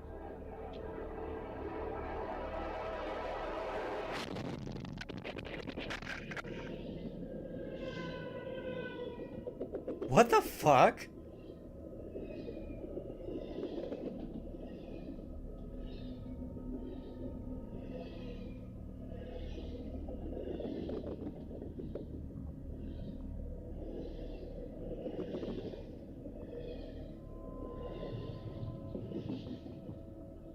The chase led them both onto the railroad tracks, that familiar, forgotten space that cuts behind backyards and crumbles into gravel, a shortcut for some, a death trap for others. And as Officer Anderson pursued the suspect, What the you can almost feel what was going through his mind. He was locked in, completely focused. All his training, all his instinct, all his attention was zeroed in on catching Moats. But that focus came at a cost, because while his eyes were on the suspect, he never saw the train coming. The Norfolk Southern freight train, hundreds of tons of steel moving at full speed, its horn blaring into the cold air. But in the chaos, the noise, the tunnel vision, Andy never heard it. And in a matter of seconds, he was hit. The impact sent him flying off the tracks, crashing into the nearby brush. His body camera, still rolling, recorded the sickening silence afterward, then his voice, groaning, calling out for help, over and over. When emergency crews arrived, they found him in the bushes, barely conscious. He had suffered a concussion, 6 broken ribs, a shattered elbow, and a fractured shoulder. He was rushed to the hospital and underwent surgery, staying until January 12th before finally being released to recover at home. He survived? In Moats, he managed to get away that day, but not for long. He was arrested just a few days later, on January 13th. And somehow, against all odds, Officer Anderson made a full recovery, eventually returning to active duty. But what happened that day shows how quickly focus can become blindness. How a single moment... Dude, no, yeah, his fucking stupidity is too strong. He's a moron, dude. Like a literal fucking dipshit out on the rails. Like, no amount of focus, nothing, no amount of focus, excuses the fact of hearing a fucking train behind you. I don't know, why didn't he move? I don't know. I don't know why he doesn't. Like, what the fuck is going through his mind, and of like, oh yeah, let me just not move. But... I guess that's what happens whenever you, like, are talking about a cop, right? Yeah, exactly. Like, what? What the fuck? Did he think that it was coming the other way? Did he think that the thing behind him was coming from in front of him? Dude, come on. Come on. Can leave you completely unaware of the danger bearing down on you. These are the people we put our lives in the hands of. These are the people. God, it was the power of Blue Lives Matter. See it. He just ran until the train. That thin blue line protected him. That cold, still air was the sound of a groan.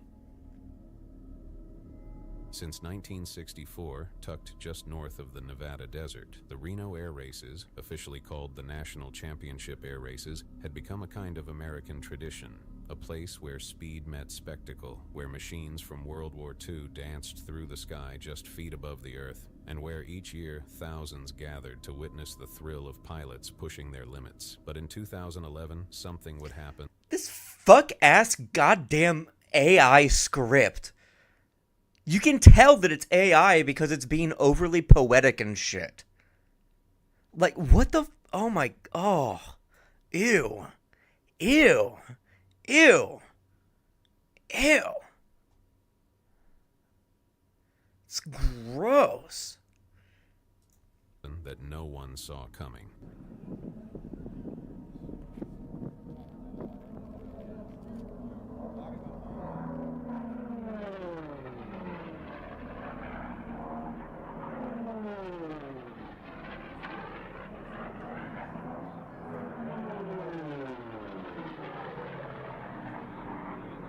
What's going to happen?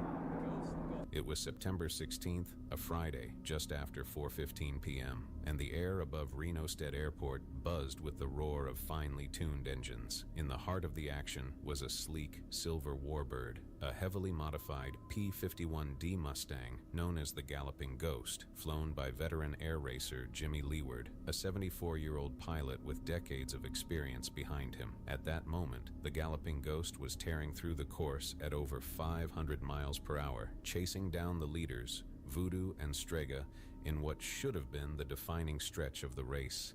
And from the ground, everything looked perfect. The aircraft streaked low, powerful, graceful, controlled, until it wasn't. Everyone is talking about how do you not hear a fucking train? Those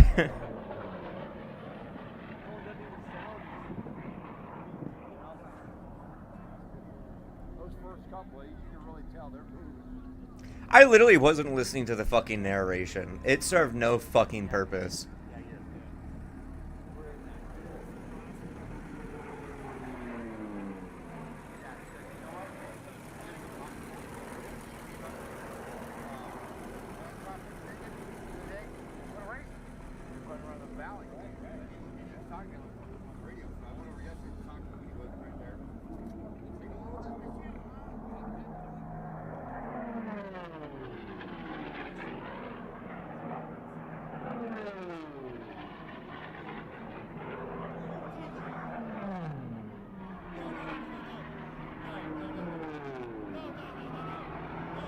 Oh shit! Oh shit! Oh shit! Oh my god! Dude! Oh my god! He went straight up into the air and just went right down.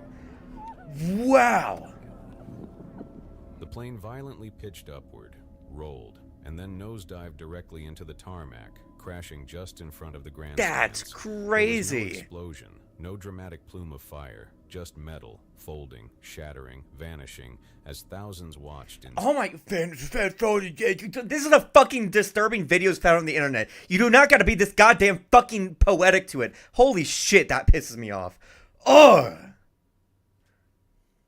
There is a time and place for, like fantasiful and, sensationalized, narrativized,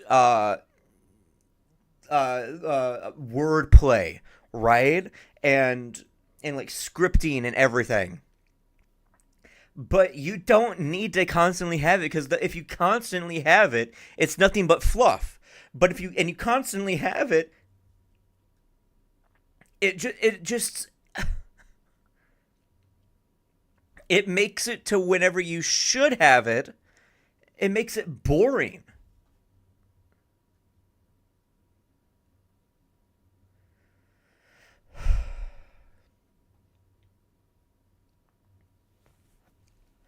Hold on.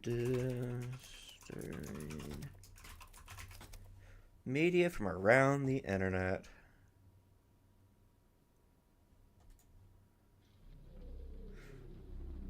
Found a number of disturbing posted on YouTube and Facebook.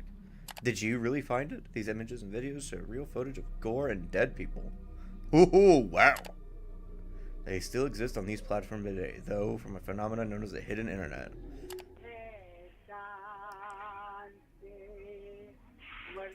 Is it just... Okay. Hold on. Actually, let's see what Nexpo's been up to.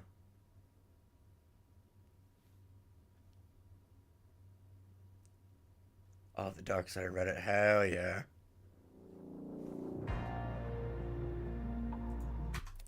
Let me hold on. Nick and Ryan. Have they uploaded anything recently? At all? Please, you guys, upload. These are my Nexpo and Nick Crowley made a ghost hunting video, ghost hunting channel. I've watched all of their videos. They're so fucking funny and good. Please, I need more.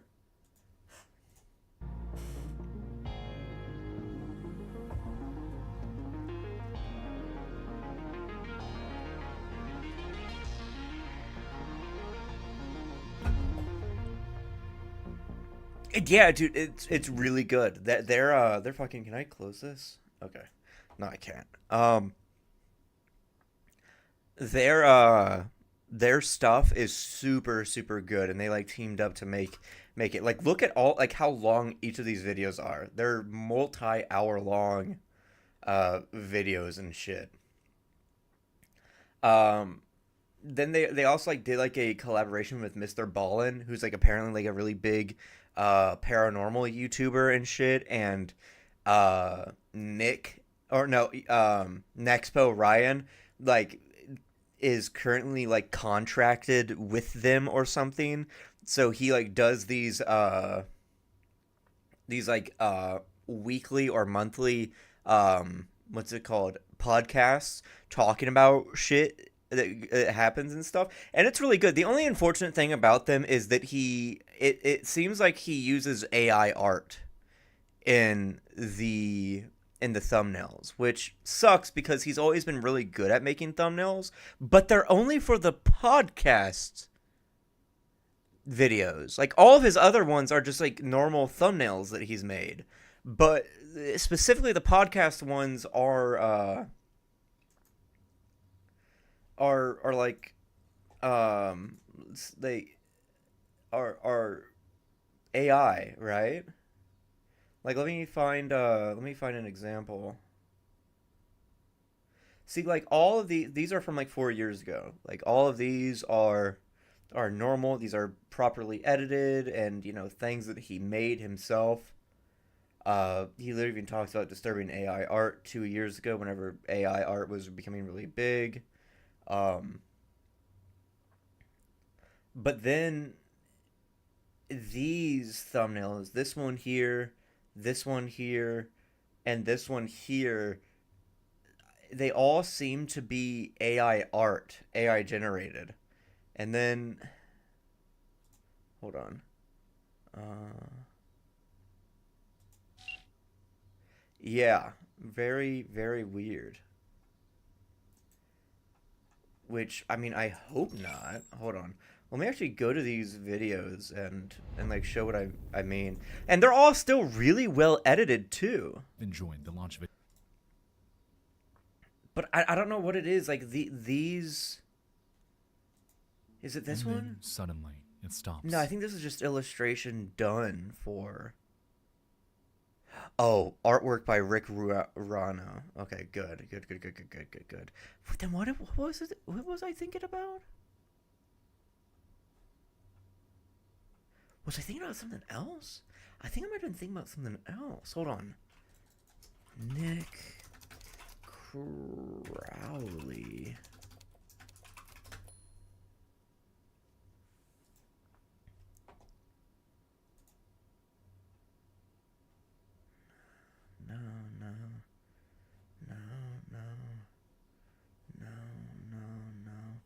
No, that's not it. Hold on. Wait, what the? Maybe it was one of the creepypasta videos. Hold on. I apologize. I think I was thinking about... Hold on. Is it this guy? Am I thinking about this guy? Yeah, it was him. It was this guy. Yeah, it was this creepypasta narrator that I listened to. All of these thumbnails are fucking AI. Yeah, look at them. All of these are AI. AI generated and shit. And that, like, disappointed the fuck out of me whenever I found that out. Because, like, all these stories are really interesting. And, like, it's an actual guy, right? He's actually talking and stuff like that. He has 300K views. He's been doing this shit for, let's see, how long? Like, 10 years? And he used to always make his own thumbnails and shit. But then, over time... Now that it's like his latest one, it's just all AI art in the thumbnails. And it's just like super disappointing to see. Like same thing with what's it called? Mr. Creepypasta. Like he also has a lot of AI art in his thumbnails. But it's not in every thumbnail.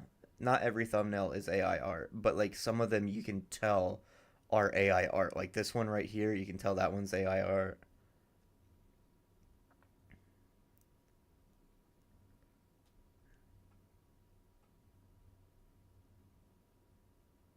Let's see. There's another one that I remember seeing, and I was like...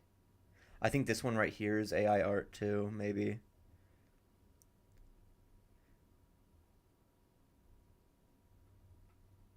Yeah, but the thing is, my fucking goat does not use AI art. The Dark Somnium. I hope so. I hope so, at least. Because I'm pretty sure,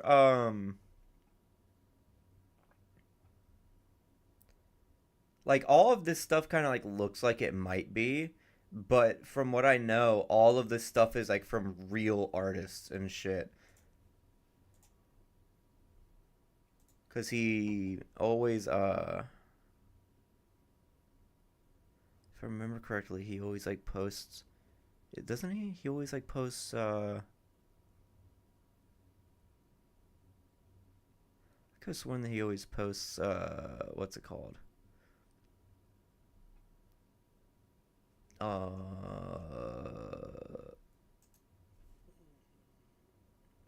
Links to stuff.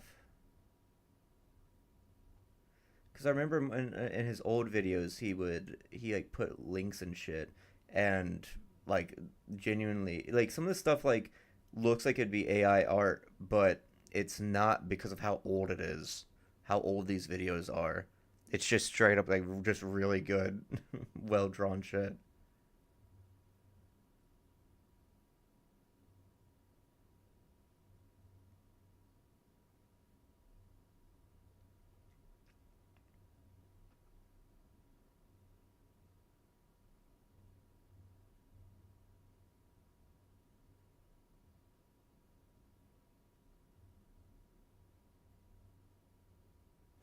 Let me see this one.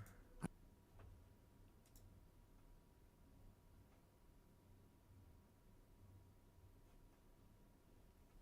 could have sworn that there was one where he posted it, but whatever.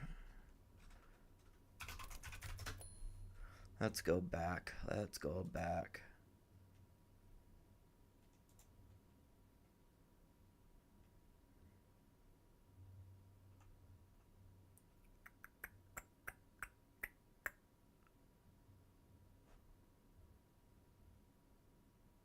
Most sinister unsolved mystery. Let's do this one.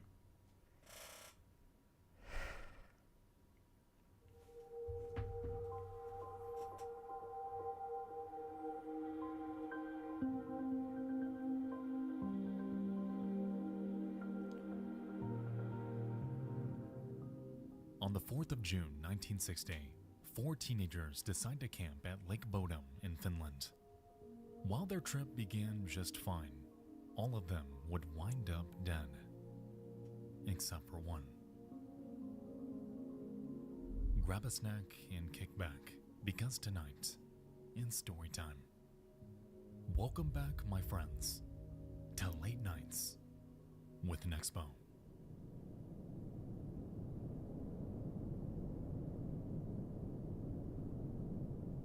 You awake from a shallow sleep.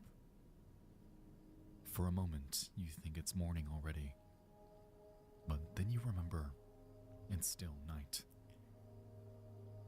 During the summer in Finland, midnight is indistinguishable from dawn. From where you lay inside your tent, the night sounds perfectly peaceful. Crickets chirp softly outside. Not far away, the lake's gentle waves lap rhythmically against the shore. It's idyllic. And yet, you can't shake the sense that something is wrong. Something imminent. Then you hear it. A crunch of foliage outside the tent. Then a quick twang. The sound of a rope snapping. Someone is cutting the cords that hold up your tent. You try to escape, but the tent is already collapsed down around you, smothering your cries for help.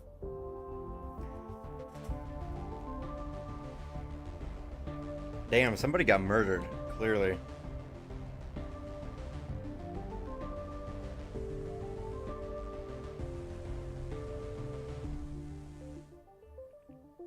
Hold on, I need to pause this because I do not want to just sit here and let it play in the background because that's fucked up. I'm doing something really quickly. I need to fucking sign into something on my phone.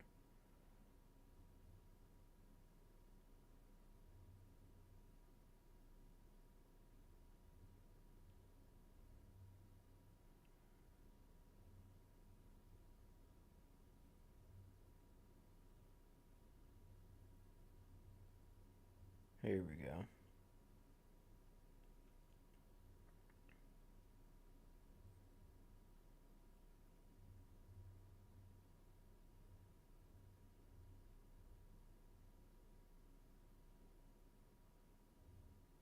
Son of a bitch. I fucking...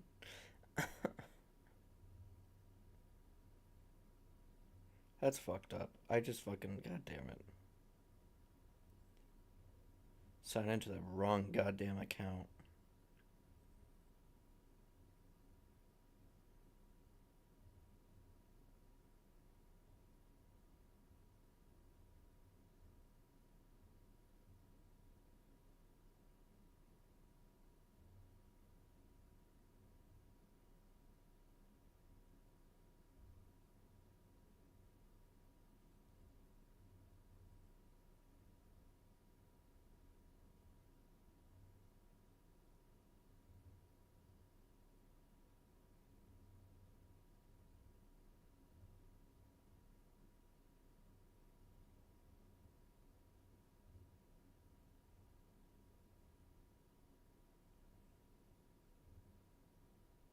I fucking hate the fact that, like, half the time the open the YouTube app on your iPhone to verify, half the time it doesn't fucking work.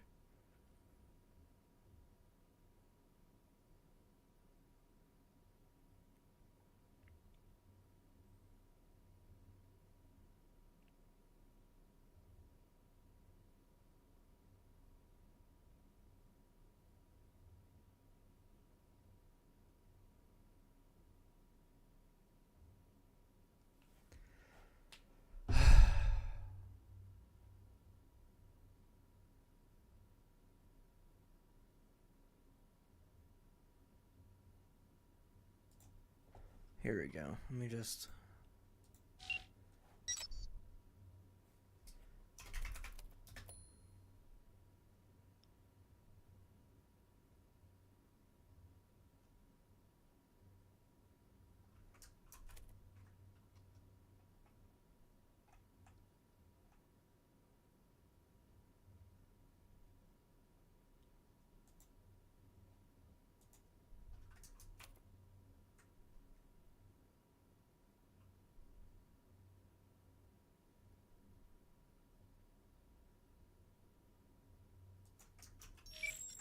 Alright, okay. June 4th, 1960. Damn. A pair You ever of hear stuff like that and be like, damn, that was so long ago. That was so long ago. motorcycles drive through the countryside of southern Finland, carrying 4 teenagers and their camping gear. On one motorcycle sits Seppo Boisman and his girlfriend, Anya Tuliki Maki. The other is driven by Niels Maki? Maki JJK? Gustafsson, with his girlfriend Mila Bjorklund in the back. Mila's 16th birthday is coming up, so it's the perfect excuse for the friends to escape the city for a weekend camping trip. And soon, their destination, Lake Bodom, comes into view. This artwork is really pretty. And 1 kilometer wide. I'm sorry that I called it AI earlier. I feel bad about that. In spite of its relatively close proximity to the city of Espoo. At an intersection near the lake, they stop at a roadside stand. The mature woman working the kiosk is less than pleasant to them. She seems wary of their group, and when asked, she suggests that they camp far away. Confused but undeterred, the group buys some soda and beer, then heads off to find a campsite. 16-year-old buying beer. This really is the 60s. As they pull away, Lila shoots a glance back at the stand. The woman is watching them go. Mila finds herself wondering whether it's safe to camp here. She's already noticed that Sometimes whenever I hear stuff like this, I always wonder, like, what was going on in these times within these people's minds, right? This is only 20 years after, only 15 years after the end of World War II. Because, like, think about, like, how in real life, or not in real life, in modern times,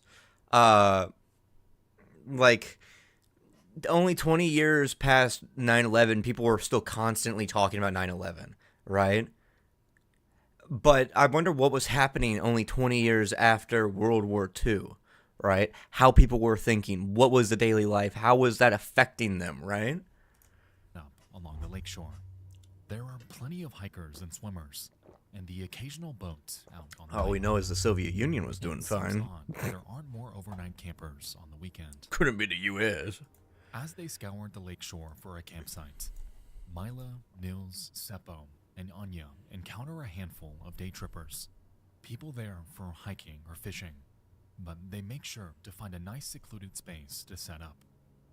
It's not long before they find the perfect spot, a small outcropping on the south shore. They're right by the water, but screened from public view by the trees. They lean their 2 motorcycles against nearby trees and pitch a small tent that's just big enough to fit them all inside. Mila keeps thinking back to the woman who sold them their drinks, the look she gave to the 4 of them, her cryptic warning. Mila hopes that they won't get in trouble for staying here. Since this is her birthday celebration, she'd feel awful if something happened. But her concern starts to evaporate as everyone settles in by the lake. It's been an especially hot summer, so the cool breeze over the water is just what they needed. The boys crack open their beers. Anya stops complaining about how annoying her dad was about letting her go on this trip. And finally, Mila relaxes as well.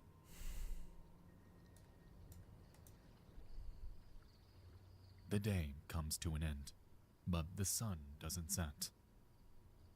They may be in southern Finland, but they're still close enough to the Arctic Circle that the sun never fully sets in the summer. It dips low until it's barely touching the horizon and stays there. And as night falls, the sky dims to a sort of warm twilight, a phenomenon known as a midnight sun. All in all, it gives everything a beautiful, eerie look. By 2 a.m., It's so both pretty. of the boys are drunk, and Anya is sleeping. It gives Mila enough privacy to make a quick. It kind of reminds me of like early, in like a really weird way, early Hirohiko Araki art back whenever in like part 1 and part 2 he would do color spreads but only use like red and black. In her diary, made possible by the light of the midnight sun. She writes that the boys are still awake, that Seppo is out fishing. She doesn't write for long, and soon she's putting away her diary to try to get some sleep. That entry would be her final words.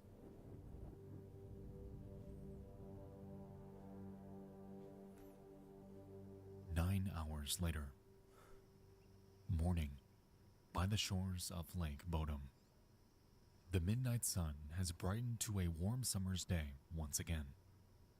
A local man, Esko Johansson, arrives with his 2 sons. They take in the stunning scene before them. If today's going to be anything like yesterday, it'll be perfect weather for swimming. They make a brisk walk towards the lakeshore, eager to plunge into the refreshing water. Yet, on their way, an unusual sight stops them. From a distance, it looks like a pile of trash. Suddenly, Esko seems tense. Dude, it's it's like one of the blobs. It's the blob that fell from the air. It's the blob that fell from the air. Easy. He stops both his sons from walking any farther and tells them to stay where they are. He's going to go investigate and make sure everything's all right. He approaches and sees that the pile of trash is actually a tent. It's collapsed in on itself, and there are dark stains all over the shredded cloth. It looks like blood. As he draws near, Could you imagine you're like walking up on a shore and you just see like a big amorphous black blob that's radiating red? That'd be scary as shit, dude. his fears are confirmed. There's a bruised and mutilated boy lying on top of the tent. and the Oh, body of a young no. girl partially concealed by the torn fabric. Immediately, Esko runs to the nearest phone and calls 112, Finland's emergency services number. And within an hour, the police are swarming the scene. The body that had first drawn Esko's attention is that of Nils. He's barefoot and covered in blood. His face and skull show signs of intense blunt force trauma, and the tent beneath him is slashed to ribbons. The other body spilling out of the tent belongs to Mila, and the state of her body is even more horrifying. Her bones are broken, and she's covered with deep stab wounds. She's been stripped from the waist down. Inside the tent, the police find both Seppo and Anya with similar wounds all over their bodies. What the fuck though happened? Not as extreme as Mila's. Each of the teenagers have been stabbed and bludgeoned. They all have broken jaws and severely fractured skulls. While searching the tent, the police make a shocking discovery. Nils is still alive. The 18-year-old boy stirs, moaning in pain. Blood bubbles up from his mouth. Ooh. He can't do anything besides moan. His severely broken jaw prevents him from speaking.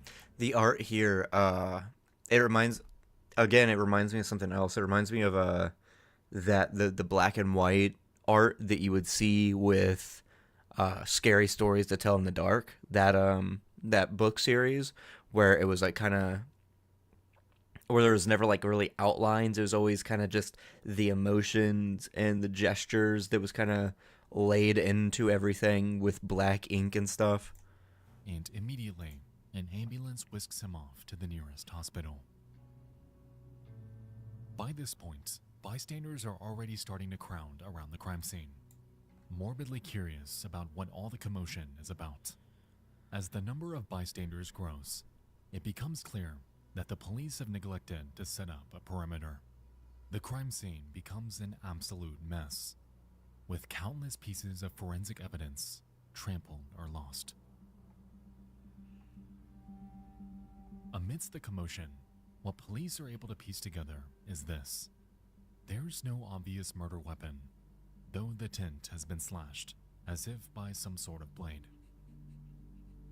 It seems the attacker struck at them from outside the tent, and the teenagers fought to escape before succumbing to their injuries. Out of everyone, Nils was the only one who managed to get out. I'm not laughing at this, by the way. The I'm tent not laughing at itself this. seems to have been roughly ransacked, its contents scattered around the woods. A few key items are missing, including wallets and watches belonging to the boys, the shoes that Nils had been wearing, and the motorcycle keys. However, even so, the motorcycles have not been stolen, as both are still parked near the campsite. Mila still has her diary on her, but it doesn't provide any substantial clues. It seems she was too busy relaxing by the lake to note if anything was amiss. The only thing of note is that she was still awake at 2 a.m., and that both boys were drunk, though it's unsurprising for a pair of teenagers on a weekend getaway. The police also find the shoes that belonged to Nils about 1 kilometer from camp. They're half buried in the undergrowth and covered in blood. A couple of birdwatchers come forward to police with the description of a potential suspect, a tall, blond man with a square jaw. They claim that they saw him near the campsite in the early hours of the morning. This is corroborated. It was the person. It was the shopkeeper. Guaranteed. It was the shopkeeper. They did not want no tourists in their area. They went out and they fucking murdered these people. 6 a.m. and claims to have seen a blond man standing beside the shedded tent from afar. Neither the fishermen or the birdwatchers, however, were close enough to see the bodies. Locals continue to come forward with their own theories, their own suspects, and soon the police are overwhelmed. What they really need is for Nils, the sole survivor, to help make sense of all of this information. He's recovering from his injuries, unable to talk to anyone. But the police are certain that once they have his account of what took place that night, the story will fall into place. But there's only one problem. As he lies in his hospital bed, Nils can't remember a thing.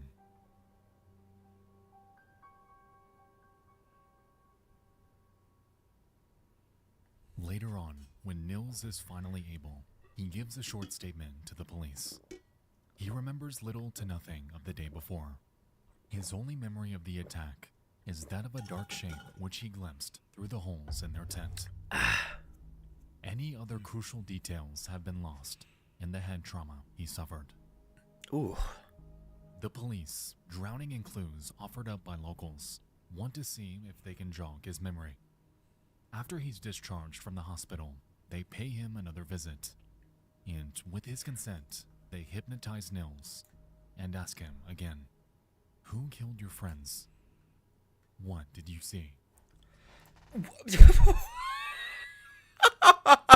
Wait. Whoa. What? What?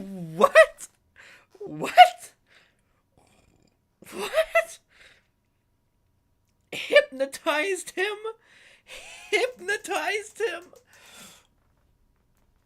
What? What?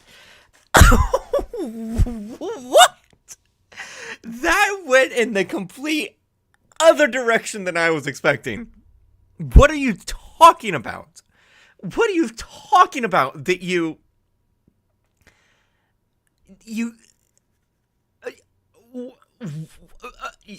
hypnotized him to try and figure out what the crime was that he could barely see? Like it's going to give him omniscient view?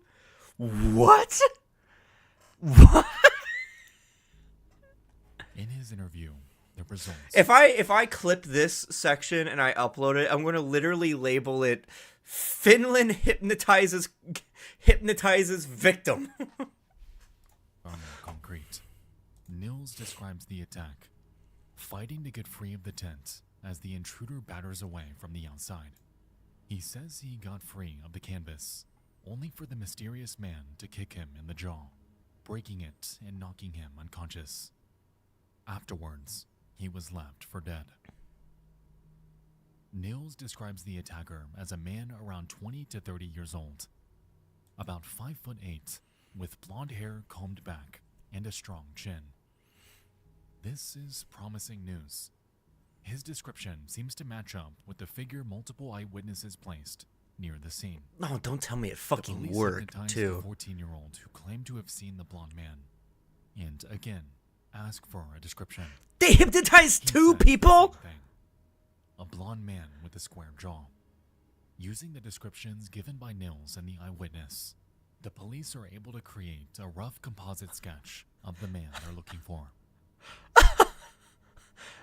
Two The three people? deceased teens are buried the following week. The event is photographed by the press, and when these photos are developed afterwards, they reveal something that no one noticed at the time. Among the crowd of heartbroken mourners, there stood an unidentified man, a blonde man with a strong jawline. The authorities' first real lead on a suspect comes from the staff of Helsinki Surgical Hospital, located about 25 kilometers southeast of Lake Bodom. On June 6th, the Monday after the murders, a distressed blonde man is brought into the ward. He's requested urgent assistance, though the doctors don't notice anything physically wrong with him. His shirt is stained red with what he claims is paint. This man, as it turns out, is already known to the Finnish police. He's Guys, 36 I promise the red liquid that smells like iron and nickels is just, it's paint. It's the 1960s, it's lead. Can't you smell the lead? It's paint. 6-year-old German expatriate named Hans Osman. His 36 years old, 1960, 30 years ago would be 36. Oh, I need German expatriate. 26 years, 20 years ago, 22 years ago, 23 years ago, he would have been 15. I wonder if he was in any camps, any specific youth camps. I heard that those were popular back then in Germany. I heard. I heard specific youth camps for patriotism was like boy youth groups. I've heard that those were pretty. His background is shrouded in mystery due to his habit of lying and exaggerating His habit of lying and exaggerating his past. Unsubstantiated claims Hans has made about himself include that he was a Nazi guard at Auschwitz.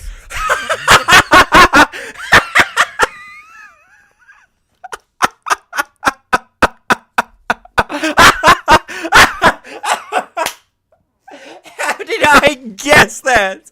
How did I guess that?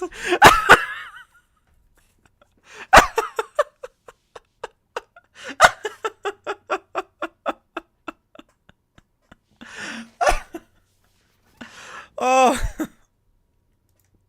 When he fell in love with a Jewish woman and that he was recruited by the KGB after the war. Inspired KGB ain't gonna recruit no goddamn Nazi. of a suspect backstory. They'd kill those Hans has an motherfuckers. airtight alibi. They did kill those He was with a motherfuckers. girlfriend in Helsinki at the time, and she and her family confirmed this story. No, there is probably a good few cases of them absorbing assets and intellectual or intelligence assets and shit. It would have been nearly impossible for him to drive all the way to Lake Bodom, commit a gruesome crime, and get back to Helsinki without them noticing. The authorities dismiss him as a suspect, confident that he's not the man they're looking for, and his red-stained clothes are never tested. Well, it's the 1960s. There's not like a lot of. There's not Around like. this time, another suspect comes to their attention. It's a local named Carl Chillstrom. 50 years old, Carl owns the roadside stand that the four teens visited before heading to the lake. It was him. It was him. Though often day-to-day operations are handled by his wife and 12-year-old daughter, his wife had directly interacted with the victims on the day before the murder, while selling them soft drinks and beer. Carl is the reason there were so few campers by that side of the lake. He's known to be a temperamental alcoholic who treats the shore of Lake Bodom like it's his backyard. Oh, it was He's had him. numerous run-ins It was with guaranteed numerous him. campers over the years, and has been known to throw rocks at people, cut the cords of tents, and even fire warning shots with his shotgun. Dude. He looks nothing like the blonde man in the police sketch, but otherwise he fits the perfect profile of someone. Maybe the blonde man that they were looking for is a lie because you hypnotized people, supposedly. Yes, hypnotism. The thing that famously works wonders to tell the truth and isn't like affirmation bias and other things like that of people just coming up with random shit whenever they're hypnotized is 100% viable. 100%. Violent outbursts 100%. of noisy teens. On top of that, he lives just a mere 800 meters from the scene of the crime. However, he too has an alibi. Carl's wife claims that he was with her and their two children the entire night the murders took place. And Carl's 12-year-old daughter corroborates this story. No new leads turn up, and the case starts to grow cold.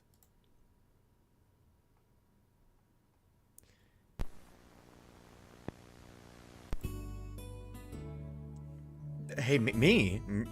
Me? Me? You have news for me? If you're enjoying each story, there are 11 other mysteries to listen to right now with Late Night with Nexpo. London Vampire? That actually sounds really interesting, but it's 40 minutes long. God damn.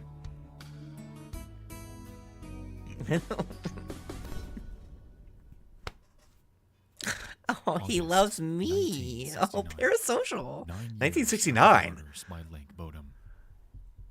Carl Chilstrom is drunk again, as usual. He's made his house a living hell for his wife and 2 kids. At the tail end of his most recent binge, his daughter, now 21, has had enough.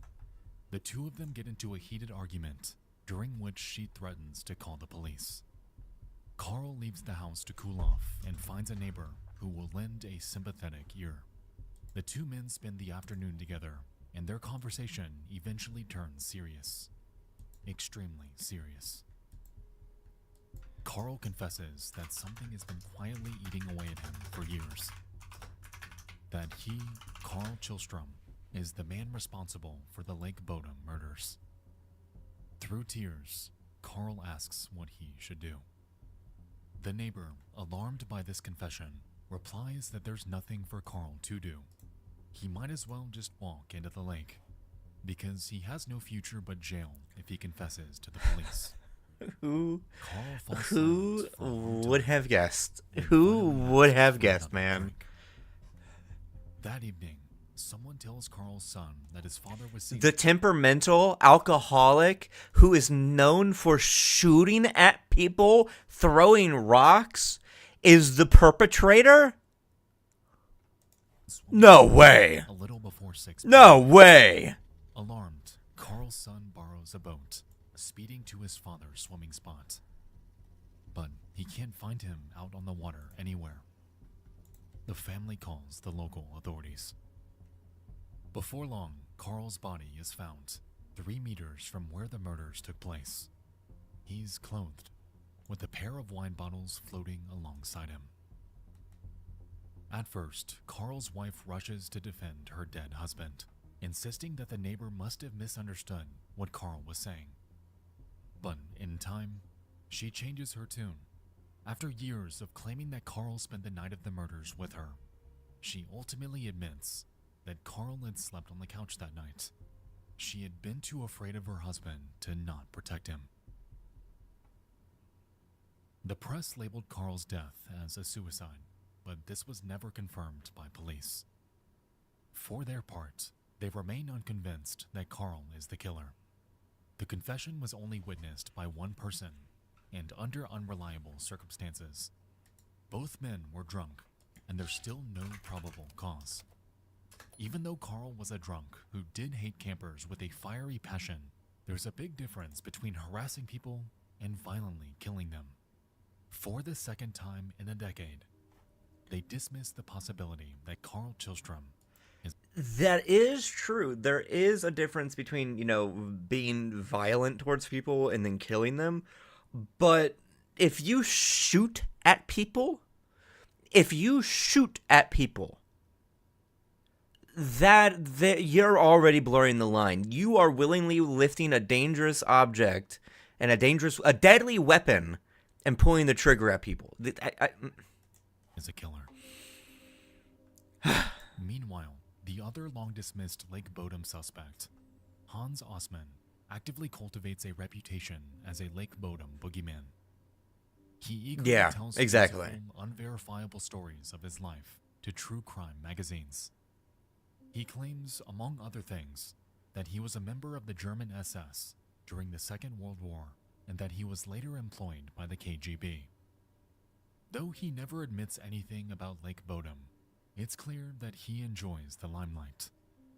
Finally, in 1997, at the age of 73, he invites a journalist to his deathbed. In a rambling interview, he alleges his own involvement in a number of unspecified crimes. The journalist assumes that Hans is referencing another unsolved double murder in the area from 1959, just a year before Lake Bodom.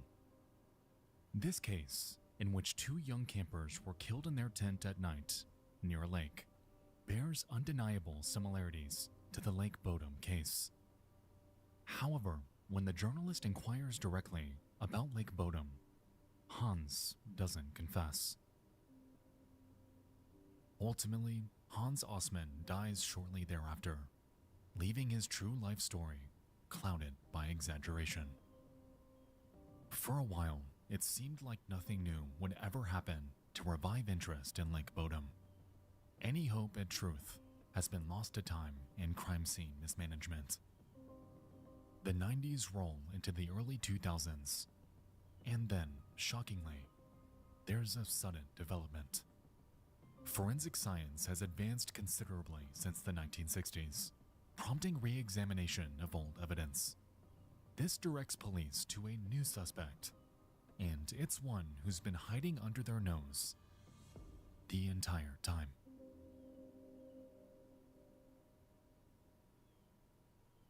April 2004. Nils Gustafsson has lived a normal life for the past 45 years. Now in his early 60s, he's retired with a wife and 2 kids.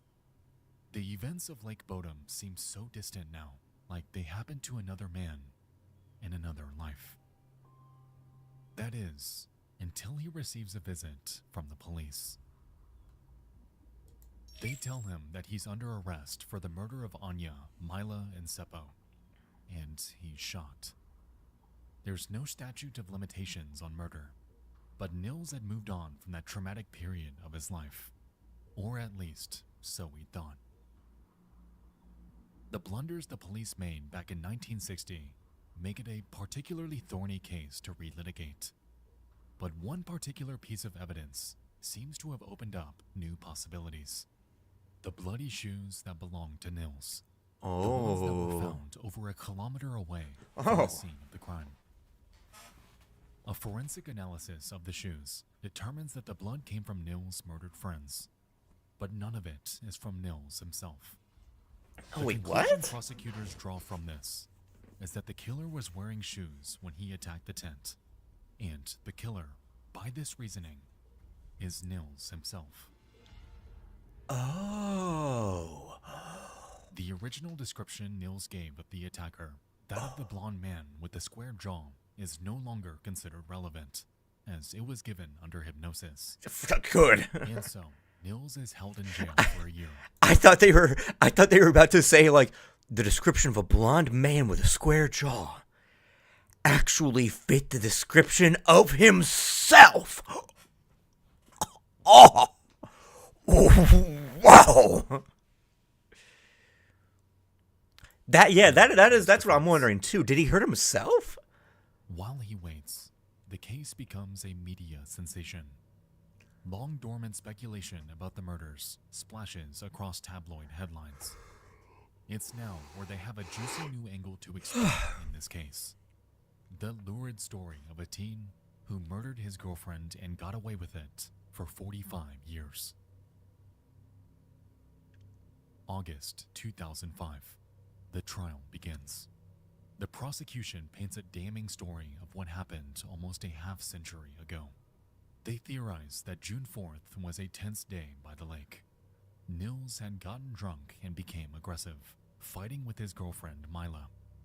It got so bad that he was exiled by the others from their shared tent. Oh. After midnight, Seppo attempted to calm him down. This was unsuccessful, sparking a fight between the 2 boys. Seppo had won this fight, explaining the blunt force trauma that Nils suffered to his jaw and skull. Seppo then returned to their tent, leaving the defeated Nils behind. Sometime after 4 a.m., when he was sure the others were asleep, Nils returned to the tent with a knife and a rock. He viciously stabbed and bludgeoned his friends to death, then made it look like a burglary. He took the keys for the motorcycles, Seppo's leather jacket, their wallets and watches, and got rid of them somewhere nearby, likely the lake. This explains why the motorcycle keys were missing, but the murderer did not use either vehicle for a quick getaway. Once he staged the scene, Nils got rid of his shoes and returned to the scene of the crime, where he laid down beside his dead girlfriend and waited for their bodies to be discovered. Wow. The injuries Nils had received earlier that evening at the hands of Seppo helped make it seem as if the killer had attacked him as well. The prosecution's case hangs on two key pieces of evidence: the shoes, which were likely worn by the murderer, and the state of the tent, which had been slashed to ribbons.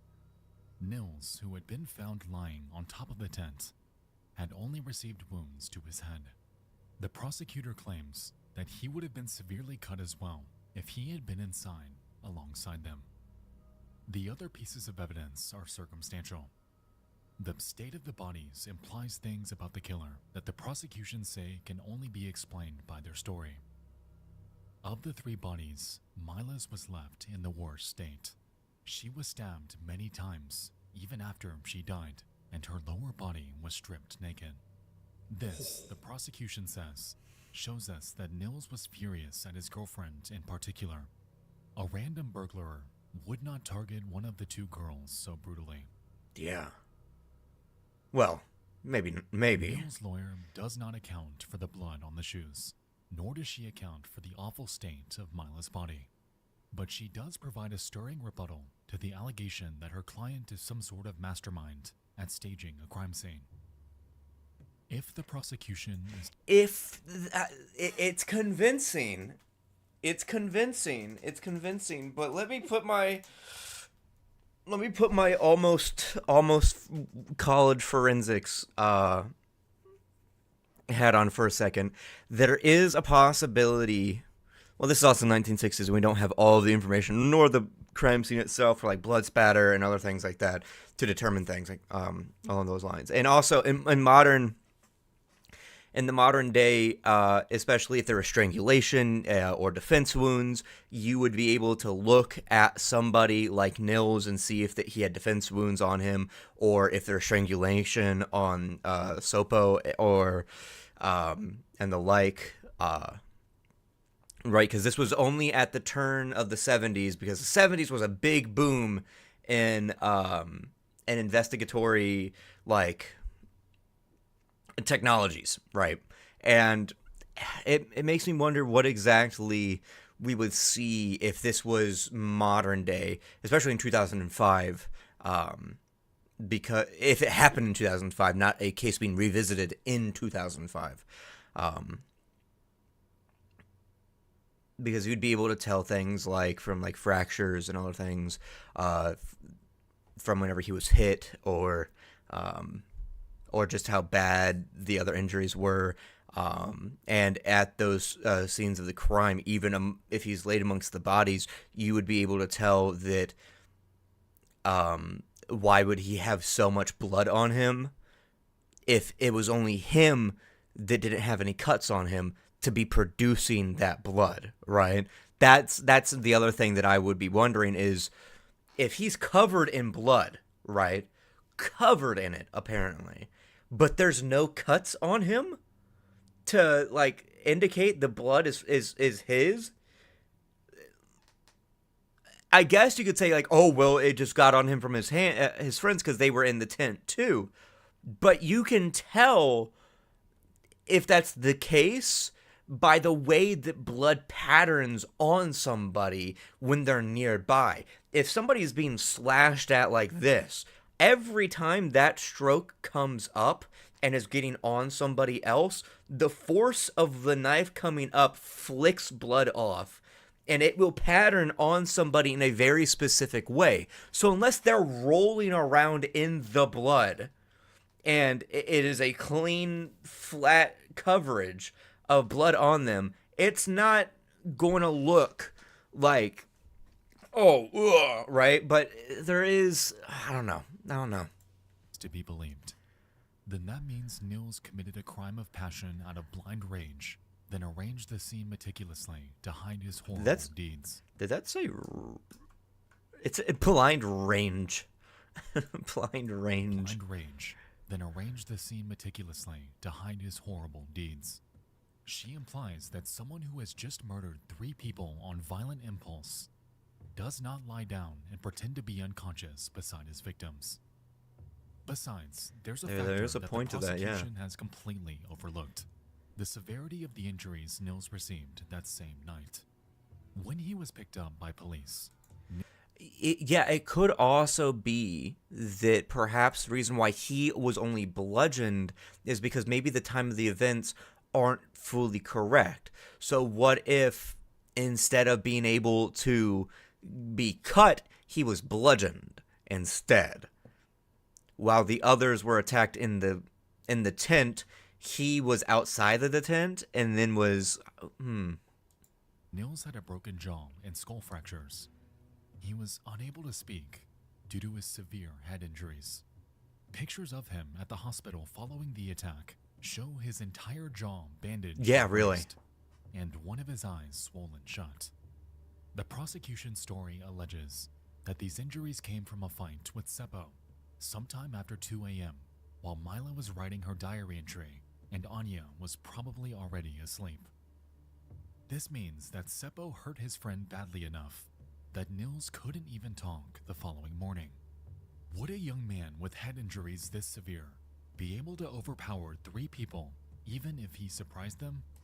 Would he? That is true. But also the other thing is, if he had already been attacked that night, why doesn't the journal entry reference that? If you're writing a personal diary that you know will never be read, why don't you mention the fact or your thoughts on the fact that one of your close friends just got beaten so fucking badly they were left in the woods? Even as a passing comment or something like that, or anything along those lines. Yes, some people, if they are, will try to hide those facts and lie about them, and writing that they know will be shared. But if you had seen it or even heard about it, that there was a fight, and you didn't know how bad it was, especially a teenager who is writing in a diary, I just feel like personally they would just vomit that sort of details onto the page through the trauma or something along those lines. He have been able to walk half a mile away from the campsite to dispose of his incriminating shoes before returning and pretending to be unconscious? Head wounds are... And also apparently like being under them too, right? He pulled them onto himself. He brutally attacked and murdered 3 people with a head injury that resulted in skull fractures and a jaw fracture, right? Concussion, maybe even internal hemorrhaging and shit like that, right? That messes you up. That is a throbbing headache. That is bruising. That is pain and fatigue and so on that you just cannot keep your head together. Exactly. And then also, he not only does that, but then disposes of their shit, but then also comes back and piles himself among them and then falls asleep and waits? The only thing I believe about that is that he falls asleep because of the head injury. But that's also really convenient, is he didn't pass out at any other point? Are temperamental things. They can impede clear thought, memory, motor functions. The version of Nils Gustafsson that the prosecution is painted is someone who is both severely injured and preternaturally controlled in his revenge. This picture of Nils, his attorney argues, does not square with the facts. Besides, there's always the fact that teenage Nils' hair was decidedly more brown than blonde. Nils, for his part, maintains that his own memory of the night in question is spotty, thanks to his head injuries. In the end, the jury finds Nils not guilty. He's released from custody and is allowed to return to his quiet life with his family. But even still, he's not done with his life in the spotlight. The last year has been a harrowing relitigation of the most traumatic event of his life. And so, Nils sues the Finnish government for unjustified imprisonment. The case is settled, and Nils walks away with the payment of nearly 45,000 euros. Damn! Nils' life eventually goes back to normal. and his innocence is never questioned. Half 100K, dude. Half 100K. Who's responsible for the Lake Bodom murders? Was it Hans Osman, the unreliable attention seeker, who loved to imply that he knew more than he let on, even making many suspicious statements on his deathbed? Was it Carl Chillstrom, who was often violent towards campers at the lake he considered his property? Was it Nils Gustafsson, who committed a crime of passion that could never be proven in court? Or was it a random person, long since disappeared, somewhere in Finland?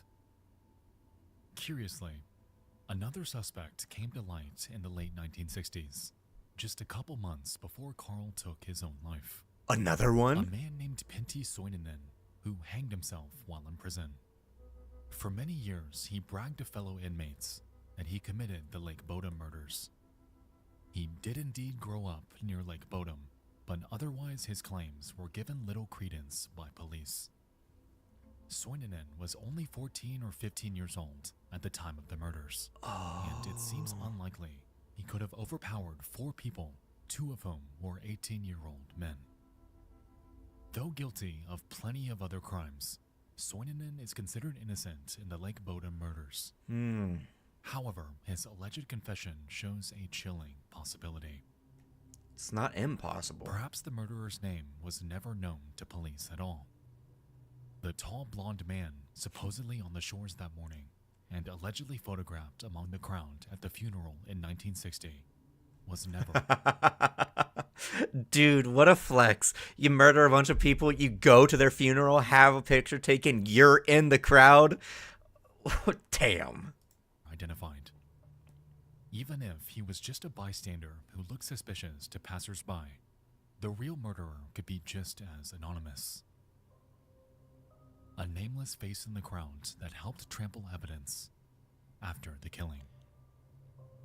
And lest we forget, the murder weapon has, to this day, never been found. Oh, wow. Wherever it lies, whether at the bottom of Lake Bodom, buried on its shores, or somewhere else entirely, even the midnight sun may never reach it. Wow. So who was it? Who was it? Was it Hans? Was it the drunk? Or was it Nils? Or or 2 other possible, the guy that hung himself in prison, or just another person. So that's 4 possibilities. Or 5 possibilities, actually. Are terrifying, like the murder could be chilling in public? Well, like, well, what the fuck is the murderer doing in public right now, right? What is he doing right now? A guy who was able to overpower 4 people, murder 3 of them, and leave one with a broken skull in the 60s is now in 2025. Chilling in public. Yeah, that's an old man right now. I don't gotta like fear anything about this old man.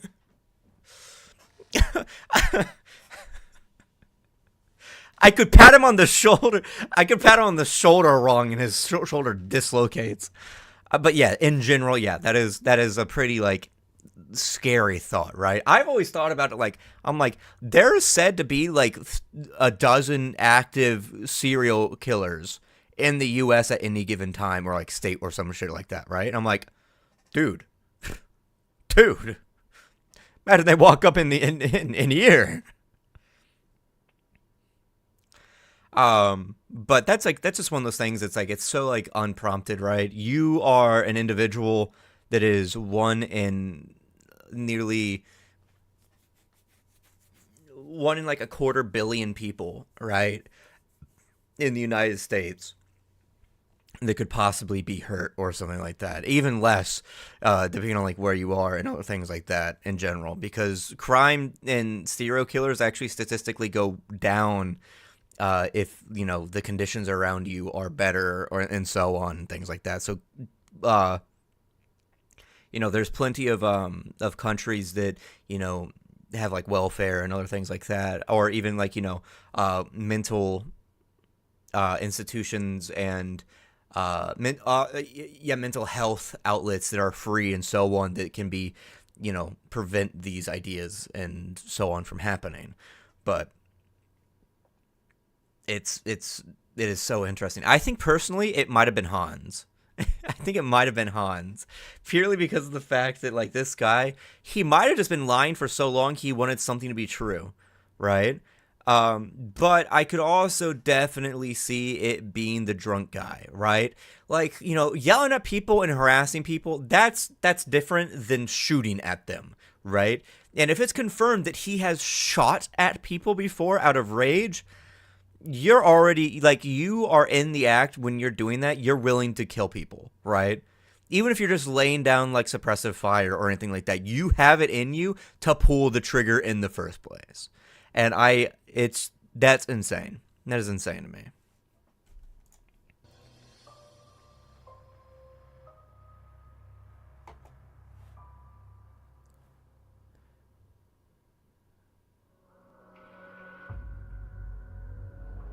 Yeah, cut tints Thank you guys too. so much That's for the big listening thing. to another video adaptation of my podcast, Late Nights with Nexpo. Right now, there are tons of exclusive mysteries available for you to listen to wherever you get your podcasts. So, after this video, please head over and give it a follow.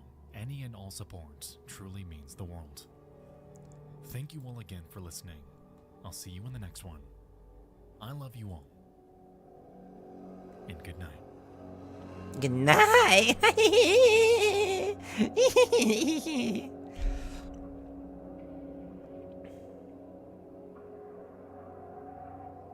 Damn, look at all these fucking people that are, like, doing all this shit, dude. Thank you to the patrons. Read them out. Read them out. Read them out loud. Don't be scared. All right. Let's see if we can find anything else. I want to make it to 3 hours. I want to make it to a 3-hour stream.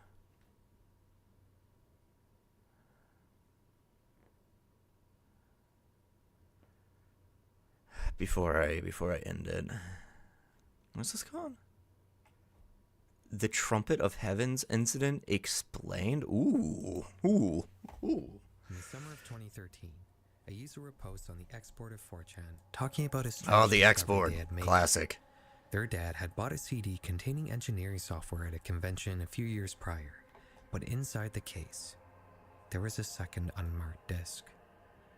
On it was a bizarre short video game. You're dropped into a crudely designed world where you can only really walk around a small area containing a couple buildings until some gray faces descend from the sky and begin following you. When they touch you, the game abruptly ends. If this sounds familiar, that's probably because I talked about in my video about Russian internet mysteries. But today, I want to investigate an aspect of this game that leads down a completely different rabbit hole: the soundtrack. Pay close attention to the following audio.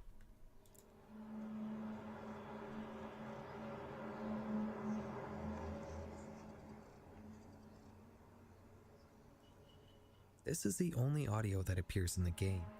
It sounds like a giant mechanical drone, not unlike something you might hear in a science fiction movie. But while it may resemble the protesting groans of some colossus alien machinery, the source of the noise is not only very much terrestrial, but it was something that many people from all over the world heard around the same period of time in 2011, and was thus captured from many different viewpoints in many different videos. But the particular recording that made it into this strange video game happened to come from this video, which is titled Strange Sound in Kyiv. I think I've heard about this before, but and I don't know a lot about it, but I think the biggest idea from it that was like that made the most sense to me was tectonic shifting, and I always I think that made the most sense to me. The clip mostly consists of a black screen because the cameraman forgot to take the lens cap off for most of the video, but that's not really important. The thing that matters here is the audio.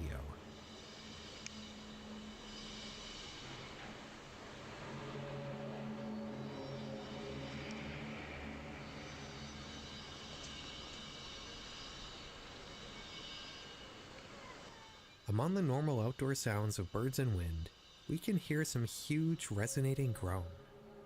The sound is massive, and judging by how it reverberates, it appears to be bouncing off of every building we can see in the distance. The user that uploaded this clip noted in the description that the sound was so intense it was shaking the windows in their building. This video would fly under the radar, but a week later, the same user would upload a second, much longer recording of the sound that would immediately go viral. This one would get 500,000 views in just 1 week, and it currently has almost 5 million views. Commenters would speculate on just what could be producing such a massive sound, and everything from the impending 2012 apocalypse to the Nibiru cataclysm would be discussed. Many people had a theory that this sound was an angel sounding one of the 7 trumpets that would signal the end of days foretold in the Book of Revelations. As I'm sure you can tell, this video did extremely well in the conspiracy niche of YouTube. Yeah, While the conspiracy clearly. community nowadays has mostly moved to Rumble and usually only discusses boring QAnon deep state nonsense, the conspiracy community of old YouTube was much more esoteric. I just mentioned the Nibiru cataclysm, which was the idea that Dude, yeah, Rumble. Yeah, I see advertisements for Rumble all the fucking time. It's insane. Like, it is literally what's it called? Like, started by, or like whatever the fuck, the Crowder, you know, the alt-right fucking pundit dude. X, which itself was home to the Anunnaki, an alien civilization that built all the different ancient pyramids on Earth. This collision between planets would ultimately destroy... The belief that ancient aliens are the thing for pyramids and shit like that is just racism, because you can't hardly believe the fact that it's possibly brown people that built them or whatever the fuck, right? Like, the only time that kind of shit makes sense, or like it doesn't feel racist to me, is whenever they're like, oh, they built Stonehenge too, and they also built castles in England in medieval Europe. I'm like, okay, now I get it. Like, you're just fucking insane. And the Mayan calendar supposedly foresaw this event happening in 2012.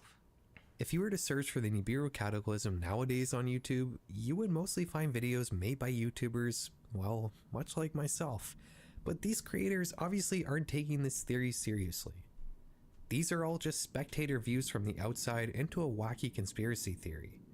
But back in the day, the only people really talking about this stuff on YouTube were the people who actually believed in it. You tell me. Much more homegrown, that fucking font. unhinged genre.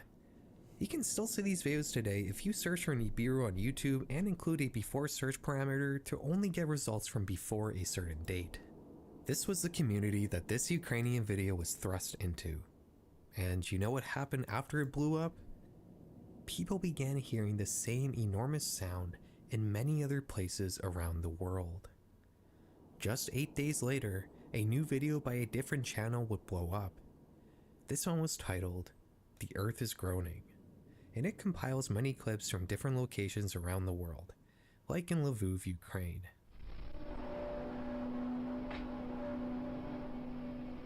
Another recording comes from Port Colborne here in Canada.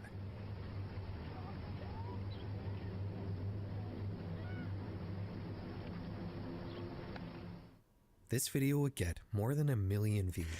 Yeah, but how do you know that none of this stuff is just edited, right? And what's more is that many people in the comment section seem to have heard this sound as well. So, what exactly is going on here? Because it is well past 2012 and we're all still here. Let's see if we can figure it out. Yeah. I tried to find the original uploads for as many recordings of these strange sounds as I could. I started with the video taken in Lviv, which was originally titled Strange Sounds in Lviv, August 17th, 2011. This original upload is in much higher quality, and well, I'll just show LVIV, pronounced Lviv, that's really interesting. It's not English, so.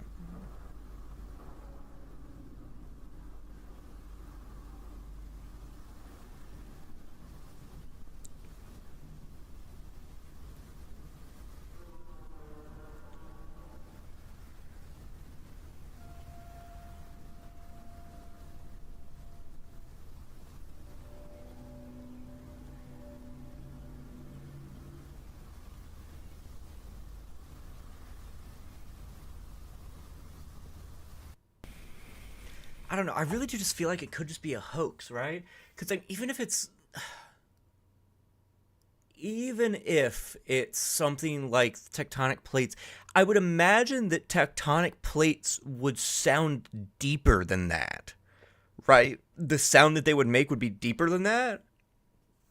Because like if you listen to the sound of earthquakes, it always is like a really deep, bassy rumbling, but this is like really like higher pitched.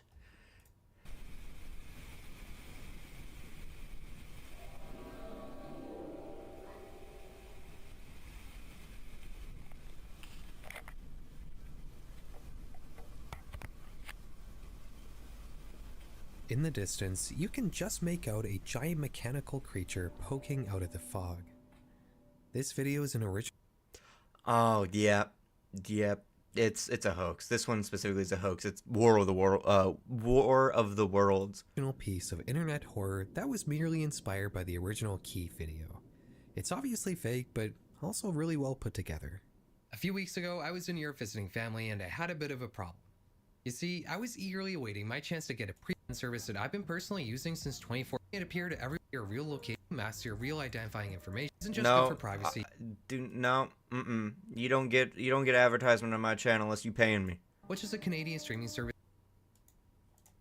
I think they offer a great service for. Holy fucking shit! Which is titled UFO Very Strange Phenomenon. The quality is much higher here, but unfortunately, I don't really have any answers to this one. I tried to see if the drone audio came from either of the Key videos, but it doesn't appear to. The only idea I have here is that if you speed up the audio by 4 times, it kind of sounds like an elephant.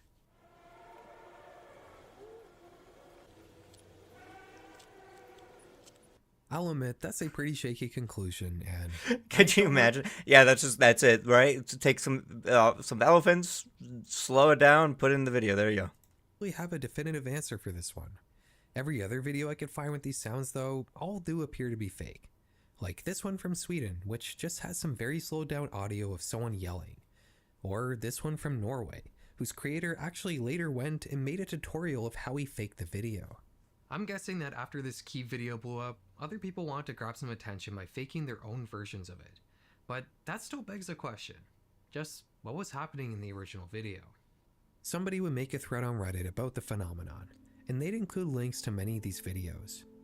The top comment here debunks almost all of them, but it's a comment further down written by a seismic analyst that I want to focus on. They say that it's very unlikely that this sound was organic. He thinks that it's most likely a man-made sound being warped by its environment.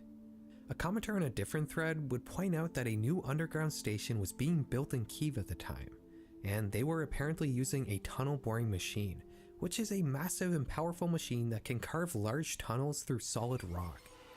If we listen to the sounds in Kyiv carefully, it does sound pretty industrial. If we speed it up to make the sounds feel smaller, it almost sounds like metal rubbing on metal. Could all of this have just stemmed from a giant underground construction project? The thing is, there's not any actual conclusion to this mystery. Nobody was ever able to find a Yeah, because the sound of metal makes sense for something so small like a tunnel boring machine as opposed to like tectonic plates shifting, right?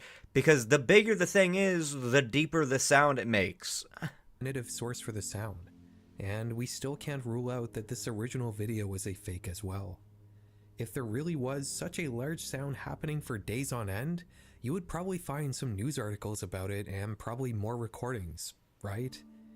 But with how, especially in Kyiv in that time, like, you would guarantee that there had been articles all over the place talking about what it could have been, right? How weird it could have been, and all this other shit. Like, but there's no articles whatsoever.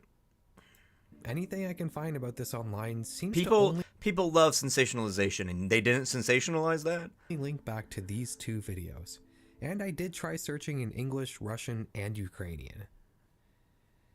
Regardless of what the story was behind this video, it did manage to single-handedly create a mini genre on YouTube where people record seemingly massive unidentified sounds, either asking for help or telling everyone that it's a signal for the end of days. Videos like this still pop up every now and then. although it's not nearly as in vogue nowadays as it was in 2011. But what do you guys think? Do you have any alternative theories as to where these sounds might have come from? If you do, please let me know down in the comments. Now, some of you might recognize this video. That's because this was the first patron-only video that we did when we launched a Patreon a few months ago. There's a couple of reasons I'm putting it up on YouTube now. One, I don't really believe in permanently paywalling content away from people. There's a lot of fans out there that are genuine fans of the channel, but just don't have the means to pay for Patreon, and I would hate for my videos to just not be seen by those people at all, so I'm probably going to release my other Patreon exclusive videos as well at some point in the future, so taking my Patreon is more of like a timed exclusive. Secondly, I just needed a break, man. You know, my channel blew up about a year ago, and since then I've been kind of grinding and putting out 2 videos a month. That wouldn't really be that hectic, but I still have my full-time job, which is pretty stressful, so that plus YouTube can be a lot. I was planning to take a bit of a break in December, but my December video completely flopped, and as every YouTuber knows, you gotta keep uploading to keep up the momentum. An average video of mine can keep momentum for like about 2 weeks, but this December video only kept momentum for about a day. So my channel was just kind of dead after that, and I really felt pressure to not take a break and just rush out another video, which I did. And since then, I've been just kind of keeping going. So when we got to June, I had an obligation to put out 2 videos, but I was also planning to go to VidCon because, you know, being a YouTuber, there's just not really much information online about doing it professionally, so meeting up with other YouTubers in person is like the best way to learn the tricks of the trade, so to speak, and you know, join the community and stuff. So I had a decision to make. I could either rush out a video that probably wasn't going to be very good because I just didn't really have the time to make it, or I could just put on my Patreon only video. And that's what I decided to do, and I'm very happy I did it. VidCon, by the way, was really cool. I got to meet a lot of YouTubers who make similar videos to me, and I just feel so much better about doing YouTube now. I mean, every YouTuber who goes to VidCon probably says the same thing. It was also nice to take a bit of a break to just think about what I want to do in the future in this channel. You know, I'm not saying my last few videos are bad or anything, but I've been doing a lot of very similar ideas, and I don't know, I want to expand and do some more interesting things in the future. All right, I think that's enough for that one. That one. That was fun. I really liked that. I really enjoyed that. Like, really, I did. I thought that was really fun. I love watching mystery videos and actually like talking about them, especially video essays. Right? I like these are videos that people put a lot of effort into to then like be talked about, right? And to like think about and other things like that. And I want to do them the service of actually listening and thinking on it instead of like, you know, like the thing that you see like a lot of streamers do in videos and like reactions and all that stuff like that, where they just kind of like ramble at watching it, right? And like really don't say anything. Yeah, like exactly. You get people like literally on Twitch that are just like look at it and like, or you know, sit and just, or like literally get up and walk away and let the video play. It's ridiculous. It's ridiculous, right? And that's one of the ways that like a lot of these people like get like 30-hour streams in, right? Without supposedly sleeping or anything, right? They take breaks and go do something else or go leave and other things like that to get their mind off of it. But yeah, that's, I don't know. I just really, really dislike whenever people just sit there and watch a video and they don't really like talk about it or think about it or anything like that, right? But yeah, thank you all for coming to the stream today. We had a lot of viewers, but then kind of dipped and other things like that. But kind of makes sense over such a long period. At the very beginning, we had a lot of viewers, which is always a good thing to see because it means that consistently the streams are growing, getting more people in, so on and so forth. But yeah, thank you all, and I will I'll see you guys in the next video. Tomorrow it won't be Milgram, it won't be Alien Stage, it won't be Epic. It'll probably be not Eve. It might just be the edited version of Your Turn to Die. So yeah, if I remember to edit it in time. But all right, I'll see you guys next time. Bye bye bye bye bye bye bye bye bye bye bye bye.